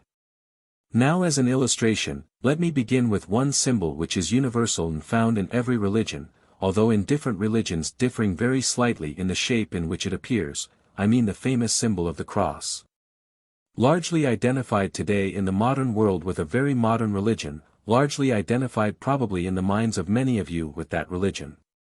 It is none the less the most ancient of all the symbols, and has come down to us from a time lost to Western thought in obscurity. No matter how deeply you dig into the crust of the earth. No matter how ancient the ruins of the city that, by such digging, you may unbury, no matter whether you dig into that crust in America, in Europe, in Asia, and in Africa, everywhere you will find the cross. There are places in Europe that have been unburied by modern investigation. Places that are covered over with the ruins of civilizations which had absolutely disappeared from the surface of the earth long before the civilization of the Roman Empire was dreamed of, a civilization that endured for centuries and then fell into ruin. Passing back over the millenniums and digging down through those ruins that tell of its decay, down through them all into still older ruins of a civilization that has left no trace, save in these deep buried records. Even there you shall find a cross marked on pottery that has long outlasted the very bones of thy people that made it. For the pottery, found beside little heaps of dust that vanish when the tomb is opened, has graven on it the symbol of the cross, and buried by the side of the dead conveys its own sacred signification. Go back as far as you will into the antiquities of this, the most ancient of all lands so far as the fifth race of man is concerned, there is no place where you will not find this symbol. In the most ancient of the scriptures you will find the cross, representing, in later times, the circle of the horizon, representing farther back the form of Vishnu, which is time. The circle symbolizes time unending, and within it a cross on which lie all gods, all rishis, all suns and all stars, everything which is in the manifested universe. Go farther back, before the fifth race is born, back into those times of which no record remains, save in the hands of the initiates themselves. Here and there is a rock of which they only can explain the meaning, and on these rocks, deep graven, there still is found the figure of the cross. Go back to the fourth race of men, swallowed up by a mighty catastrophe, from which only the seed came over from which the fifth race was to spring. Even there you will find the same symbol, sacred to the fourth race as it has been ever sacred to the fifth. So that we may take it as a universal symbol, one that we cannot permit one of the latest and most modern of religions to usurp as though it belonged only to it. For it is a symbol often stamped on the breast of the initiates, sacred to religion in its deepest recesses, and not the private property of one of the most modern and exoteric of faiths. Take then the cross, what is it fundamentally? It was in the circle always in the oldest records. In later times the circle has fallen away from it, and the cross, losing the circle, became degraded from its loftiest significance. Always the symbol has its highest meaning in the spirit. And from the spiritual sphere it comes downward into outer manifestation and finds a second explanation in the stars, which are the outer forms of the great intelligences, by which the cosmos moves. And then lower still it falls, until it comes down to man, and then it becomes more degraded in its latest phallic signification, polluted by the impure thoughts that flow to it from the mind in man. Take then the circle, and in its earliest significance it stands for that boundless existence which, coming into manifestation, circumscribes itself. First, we have been taught of a circle of light bounded by darkness which has no limit. And the circle of light is the beginning of the manifested cosmos. Thus we found in studying light that first we had light without form, and then later form came as the visible side of the manifestation. And the circle in its earliest significance means manifestation, therefore limitation, the beginning of things. The cross which, as the next stage, divides it is that fire which, flashing from the center outwards, makes two diameters, gives active life within this circle of the universe. And makes possible the evolution which from the center is gradually to proceed. At first, one line of the cross is the line drawn in both directions by the light of the logos from the center outwards to the circumference, that light of the logos that I spoke of in the second lecture, as shining out from the dual logos. From that which we saw as fire and water, that which is spirit matter, shining out from the center which is the unmanifested logos. This, passing outwards to the circumference, divides the circle first into two and then into four. It is this line of light starting from the point, passing outwards in the four directions, that traces the first cross in manifestation, the symbol of the division into spirit and matter. 14 Then coming down a little further and recognizing this division of spirit and matter, there is the generation of the cosmos, which is symbolized by the revolution of the cross, so that the cross is no longer two straight lines. But to each arm of the cross there is attached a part of the circle of manifestation, and you get the ancient svastika, which gives not only the idea of division, but also the idea of revolution. In the svastika, with the limbs turned, there is a suggestion of the circle as well as of the cross, but no longer of the circle set and steady, but of the circle revolving, having therefore become a generating force of life. Closely united with this is the symbolism of the fire sticks. Here you have a socket which stands for the circle, and the upright stick which is made to revolve by a cord, thus forming a cross, which, turning it round and round in the socket, generates fire, which is sacred. So giving birth to Agni the fire god, as the sign of that life by which only the universe can appear. Thus you have not only the circle, not only the upright stick which represents half the cross, but also the string which completes the cross and causes revolution. There is the completed image of the second logos by whose division further manifestation becomes possible. Then with the revolution, then with the heat which is generated, to which you may remember I drew your attention, as the result of this action of fire, when the mere radiance of light passes into fire, it is then you get the birth of the fire god, without whose generating influence no further manifestation may come. Then you can trace it downwards and downwards, through slight changes in the outer form, until you find it as everywhere symbolical of the God in manifestation. An essentially creative and productive power in the universe in its highest sense. In its highest sense the God that generates the cosmos. In its lowest sense it is the representative of the reproductive organ, that too often gives rise to forms of esoteric worship which have become a degradation. The blinded eye of the materialist reads but the phallic meaning, and reads into it his own impure signification. Whereas that is the lowest point of materiality, while the highest is that which begins in the logos itself, manifesting itself in the world of form.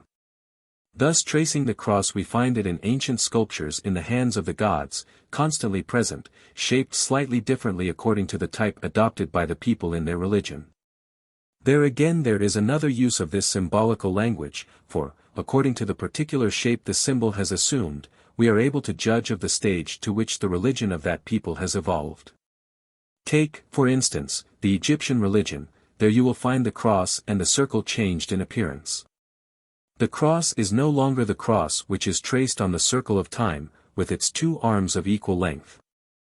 It has become the letter T with one arm below the other, and instead of being within the circle of time, the circle has gone outside it and rests on the top of the Tau.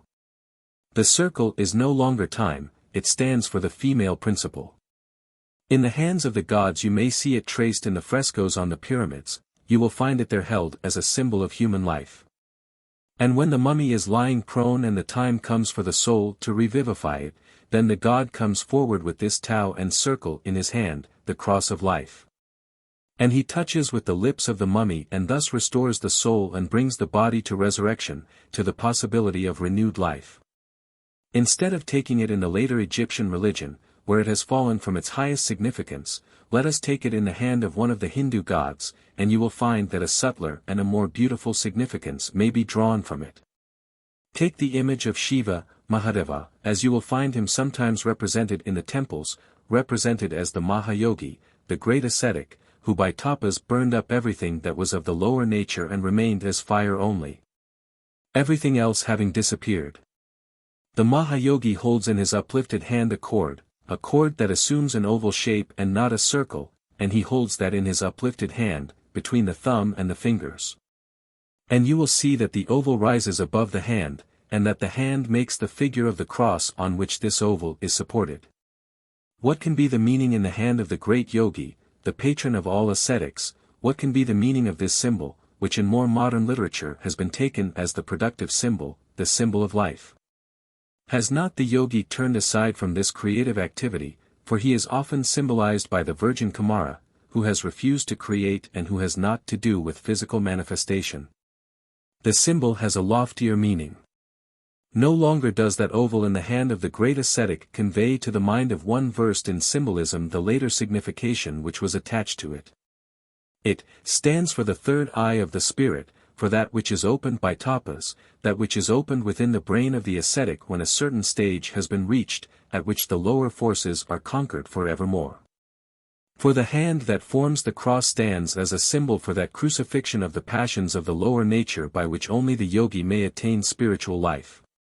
And the God who is the great yogi has his uplifted hand in this position to show that every passion has been crucified, and so, by the crucifixion of the lower, the opening of the higher has become possible. Thus the cross becomes the means of opening the door by which the light of the spirit may stream out, and then comes the opening of the third eye, which is the eye of Shiva, familiar to every Hindu in name if not in understanding. And that third eye, how did it show itself? Remember once more the ancient story that, as he sat engaged in tapas, the Hindu god of love strove to shoot his shafts at him, but the forehead of Shiva opened.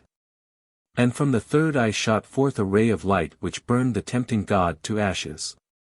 For when that eye is opened, none of the lower passions may venture to approach the ascetic who has achieved.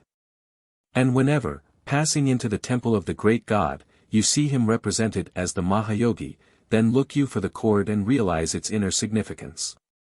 You may go a step further, and take to yourself the lesson that there is conveyed, that in man there is a power which may be used for the lower or for the higher life. Either for the creation of new forms or for the evolution of spiritual life in man, but not for both. And therefore celibacy has been the note of the ascetic, a necessary preliminary before the third eye can be opened. Therefore always the idea of the ascetic includes this idea of absolute physical purity. Either you may drive the life current upwards towards spirit, or you may drive it downwards towards matter. If it seeks its expression in the material, it cannot at the same time rise up into the mightier creative energies of the spiritual sphere. And when Shiva upraises this cross and cord which symbolize the opening of the third eye, it means that the life has been centered in the head, that the third eye of the ascetic has been opened. And by that centering at the higher pole the triumph of the spirit is secured. You no longer have the downward tendency to matter, you have achieved the triumph of the spirit. Let us seek the meaning of another symbol, in which matter and spirit are expressed, no longer divided but united. Here you have not the cross and the oval but a double triangle interlaced, showing that they are not to be separated, and so conveying to our thought the manifested universe and the union of spirit and matter in every possibility of phenomenal life. For here we have the triangle upward pointing, which is fire or spirit, and then the triangle downward pointing, which is water or matter, and the union of the two inseparable.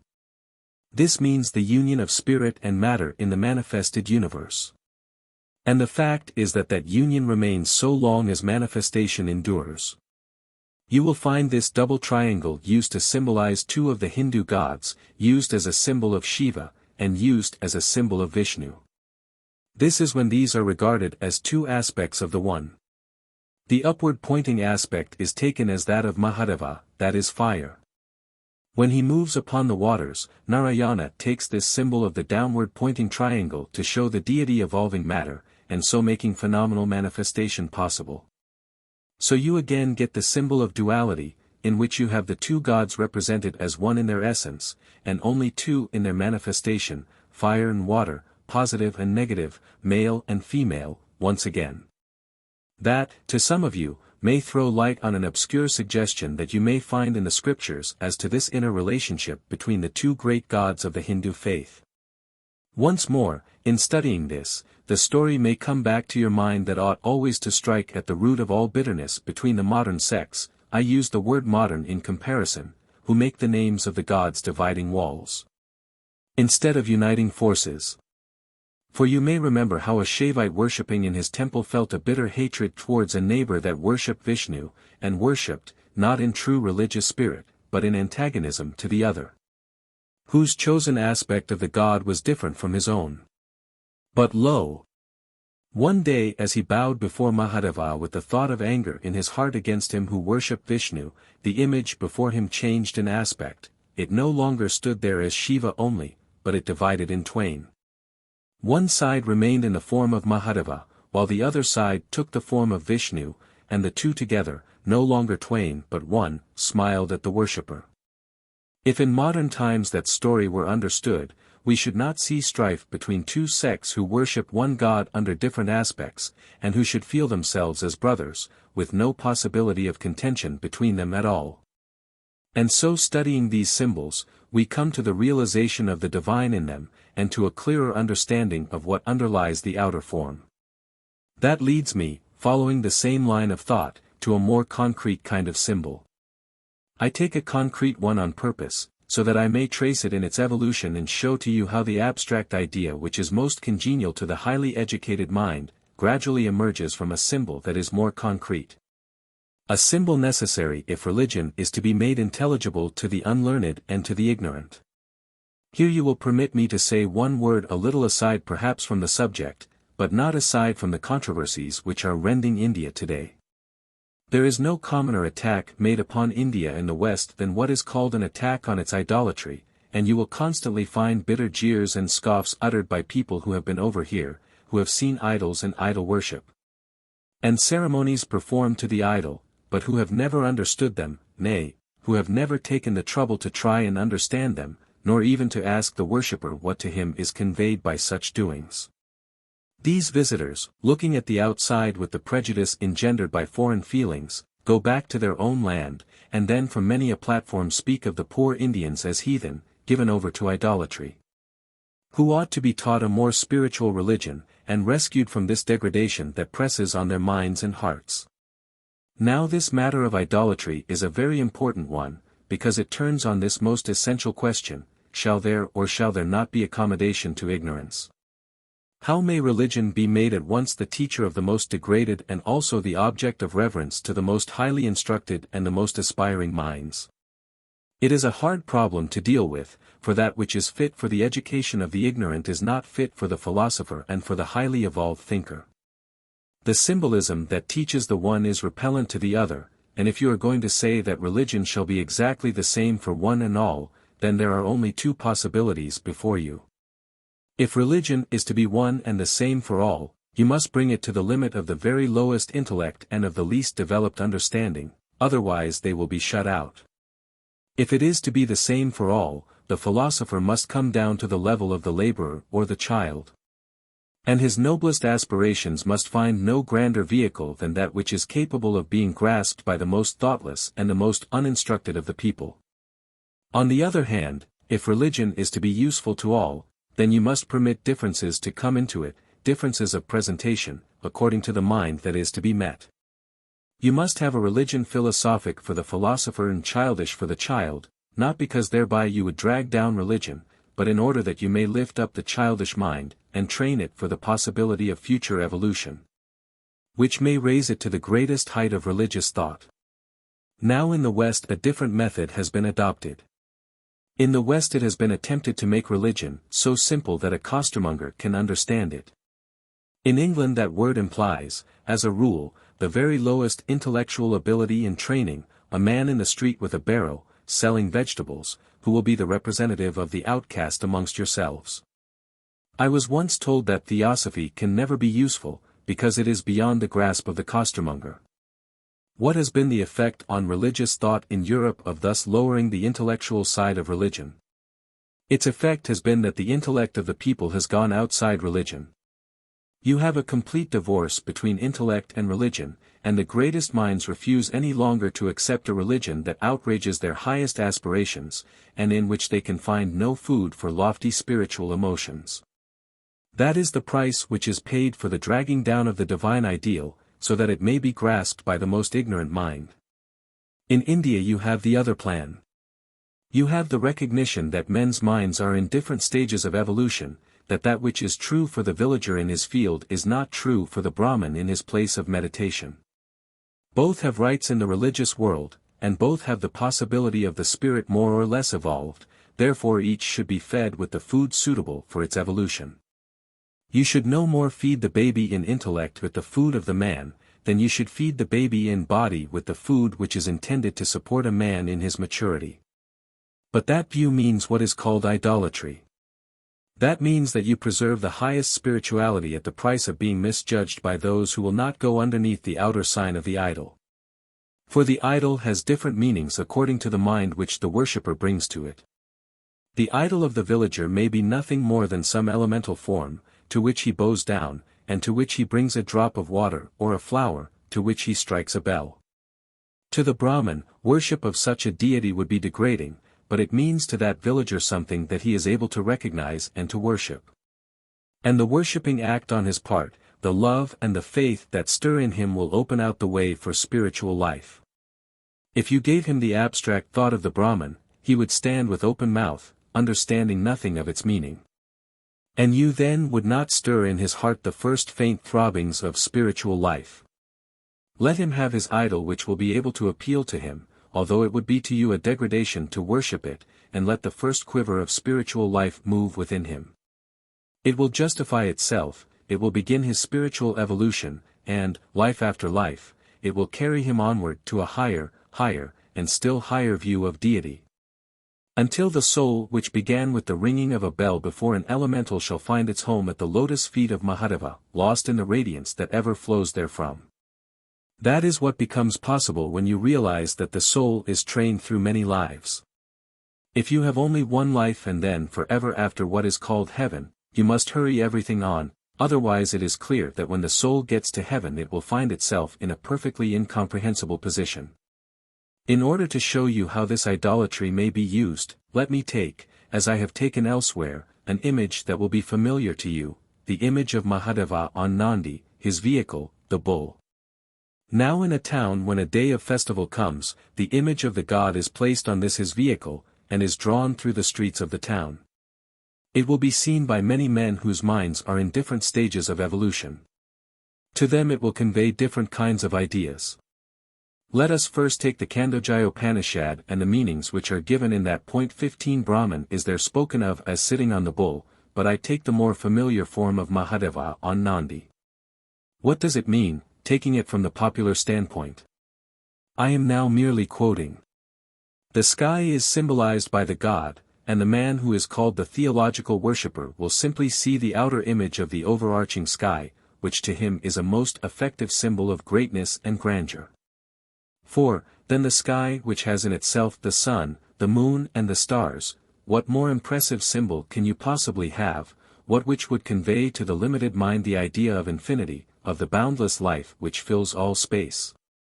So to him, if he has been taught something at least of the meaning of symbols, the god will stand for the overarching sky, and the bull on which he rides will be the symbol of the world.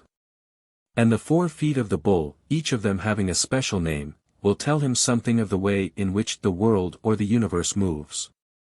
For 1 foot will be Agni or fire, another foot will be Vayu or the god of wind, the great breath, in higher parlance, of the Supreme. Another foot will be the sun, as it shines, giving light to the world, and the 4th foot will be the quarters or the divisions of the sky. So to his mind these would be conveyed by this symbol, if some one would explain to him the idea of the overarching care of the divine, resting on the manifested world, and the sun, the fire, the wind and the quarters in the sky. All symbolized in these feet of the bull that carry onward the god, and so support and guide the life of the manifested universe. Then some of you will seek after a subtler explanation that will be given you, and this is called the intellectual worship. Then the god will be the mind in man, and the god riding on his vehicle will be the mind dwelling in the body. Then the feet of the bull will not have lost their significance, for 1 foot will be speech, another foot will be breath, another will be vision, and another will be the bearing. And then Shankaracharya teaches that as the 4 feet of the bull carry the animal wherever it desires to go, so does mind attain its objects through speech, breath, vision and hearing, which bring the body and the soul within it into contact with the outer and material universe. Thus by means of these feet of the bull, the senses of the man, there may be carried inwards to the soul the knowledge which the soul has come into manifestation to seek. So you have your philosophic meaning of the idol as it passes through the streets, and it reminds you of the embodied soul. And there is yet a deeper meaning that you will not find thus plainly given, but which you may work out for yourself or at least recognize when I give the explanation. Now let the God stand for the divine itself, for the spirit that we seek, for the highest manifestation, call it Brahman, call it Shiva, call it Vishnu, give it what name you will. But recognize the one, the all, the indivisible, symbolized under this name and under this idol form. What then will mean the feet of the bull? They will mean states of consciousness, whereby the soul may climb upwards towards its Lord. So that foot after foot of the bull shall be state after state of the soul by which it comes nearer and nearer to the universal spirit, until at last it shall find itself one with it. 1 foot will be the waking state in which the soul lives and moves in its waking hours, the next foot will mean the svapna state that we spoke of yesterday, which in the soul is taken as a second step towards the divine. The 3rd foot will mean the sushupti state, where 1 step more is taken towards the divinity, and the last foot will mean the turiya state, from which the soul passes onward into unity with God. So that the loftiest conception of the spiritual philosophy is brought to the developed mind when that symbol is seen. Thus I myself, familiar with this loftier view, constantly having that in mind, had it brought back to my outer consciousness with intensity and vividness, when walking through the temple of Madura, I saw an image. A sculptured form of the sacred bull, which became to my mind not a mere bull, carved in stone, but a voice that recalled the teaching that I had received of the states of consciousness, and reminded me of the upward path which ended in the God. Thus you may take what is called the idol and find in it what you bring to it. And if you have no spiritual life within you, which brings to it its real signification, you have no right to simply scoff at idolatry, which is empty to you only because you are empty. So again you may take the Puranas, full of symbolism of the most complicated and difficult kind. If you want to understand how that symbolism may be explained, turn to a single question that you find dealt with in Madame Blavatsky's Secret Doctrine.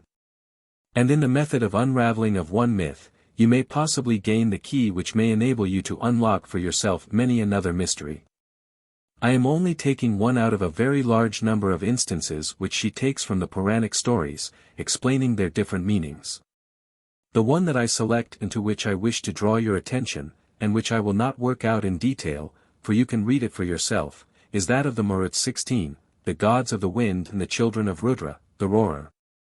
Signifying the tones and the four of the wind manifested in phenomenal shape. First of all, that represents a fact in nature. It represents the fact that behind every force in nature there is an intelligence, that every natural phenomenon has an entity connected with it, so that in the plainest sense and the most obvious signification. These Maruts are entities that deal with certain forms of manifestation in the phenomenal universe. And if you understand them, their language and their powers, then the phenomena they control become subject to your knowledge. To no evolved spirit will the Maruts be objects of worship, they will be powers that he controls by his own will. No rishi would worship the Maruts, he would command them. But that does not alter the fact that they are real entities, that they have their real place in the cosmos, that they are among the devas, who are the spirit side of every physical phenomenon that you see. And if you lose that fundamental truth of occultism, and if in studying the physical phenomena you see the phenomena only and not the spirit that controls, then you are simply blinding yourselves to the real lessons of nature. And matter has achieved over spirit its last triumph, for not only does it conceal spirit from physical vision, but also it conceals it from the spirit that is in man. The Maruts then in their lowest signification are entities connected with the atmospheric world, immediately connected with the production of winds and under subjection to the trained and purified will in man. Then there is another signification, in which you find them no longer as those entities in the cosmos, but in their character as the children of Rudra, that Rudra who once more is Shiva and once more the Mahayogi. What then can be the signification of the children of the yogi, the children of the virgin ascetic?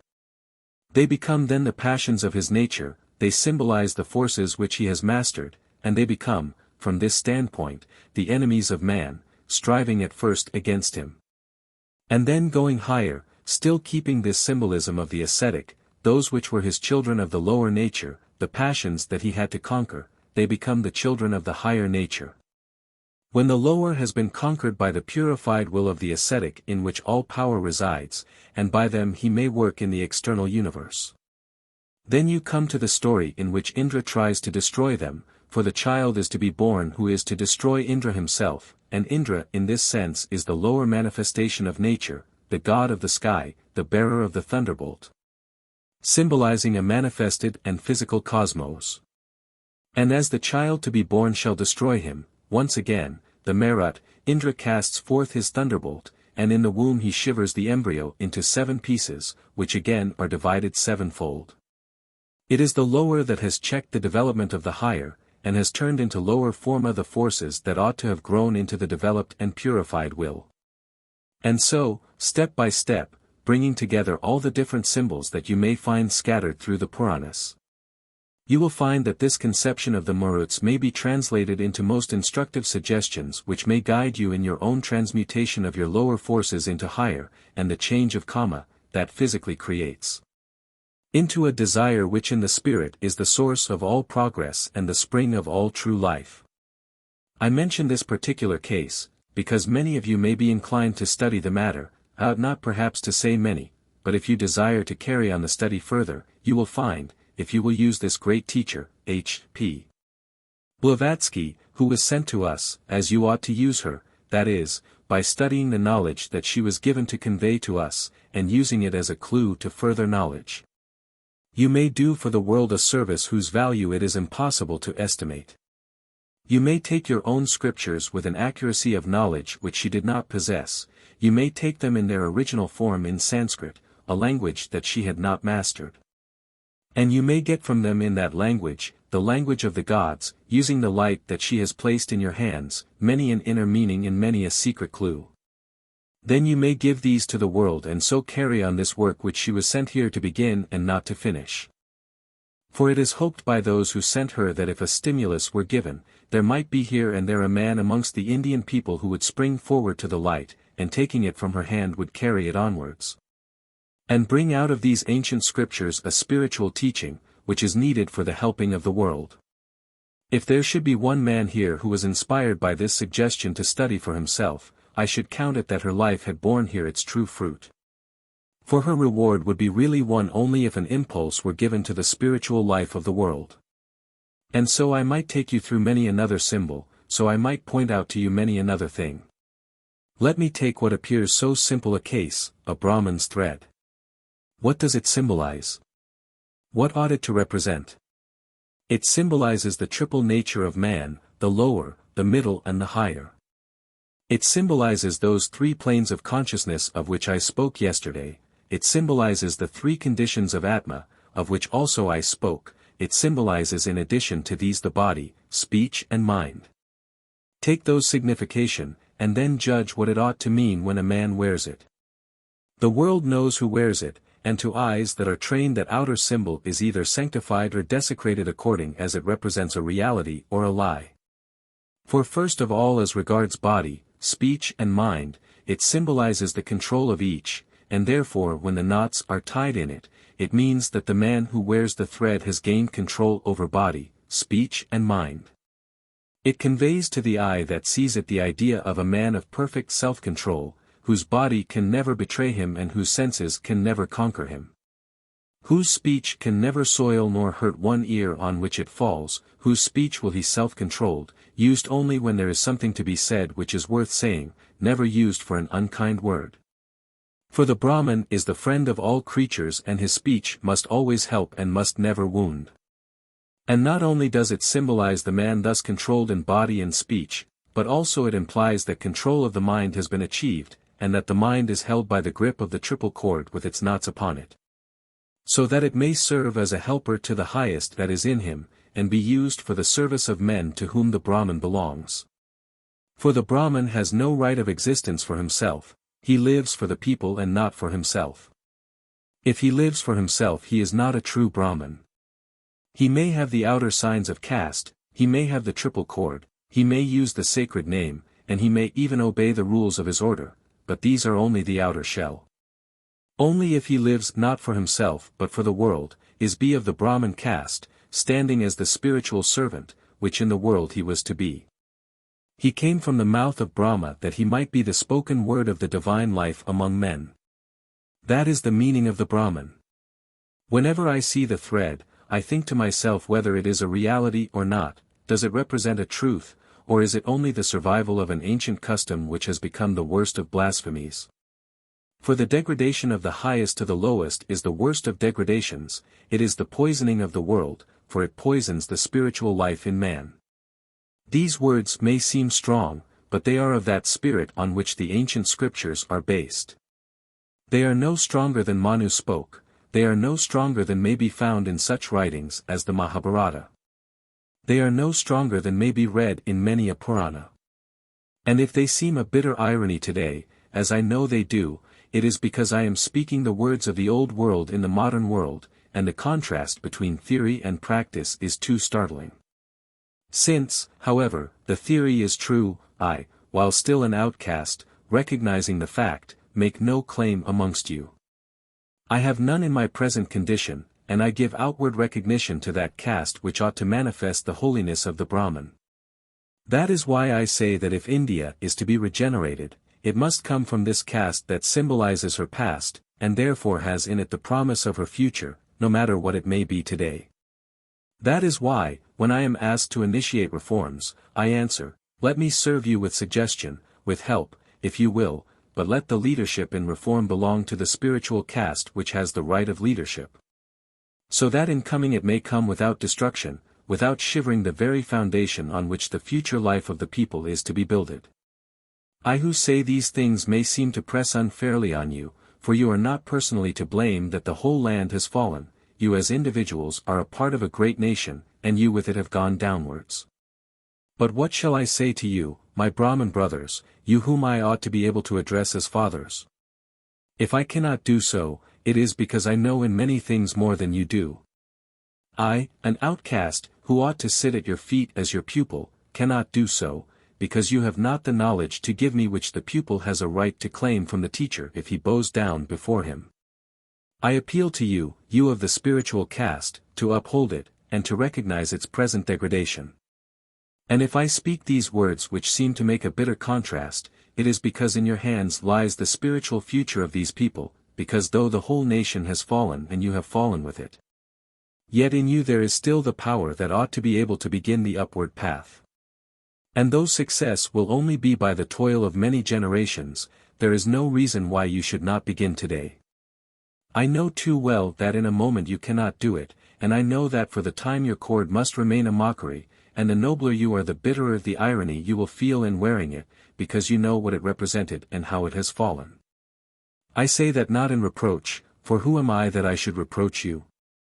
I say it in order that here and there amongst you a desire for higher life may be born, for I would send, even as by a thunderbolt, into your hearts the bitterness of the degradation, so that the possibility of rising upwards may be realized once more amongst men. For I would that each of you, feeling the degradation and recognizing it, should not cast off the sacred cord, but begin to purify the life and thus justify its wearing. And if only in small things a beginning were made, the first upward step would be taken. For there are many lives before us, life after life that stretches in front of you, a mighty caste not able now to live up to its glorious traditions.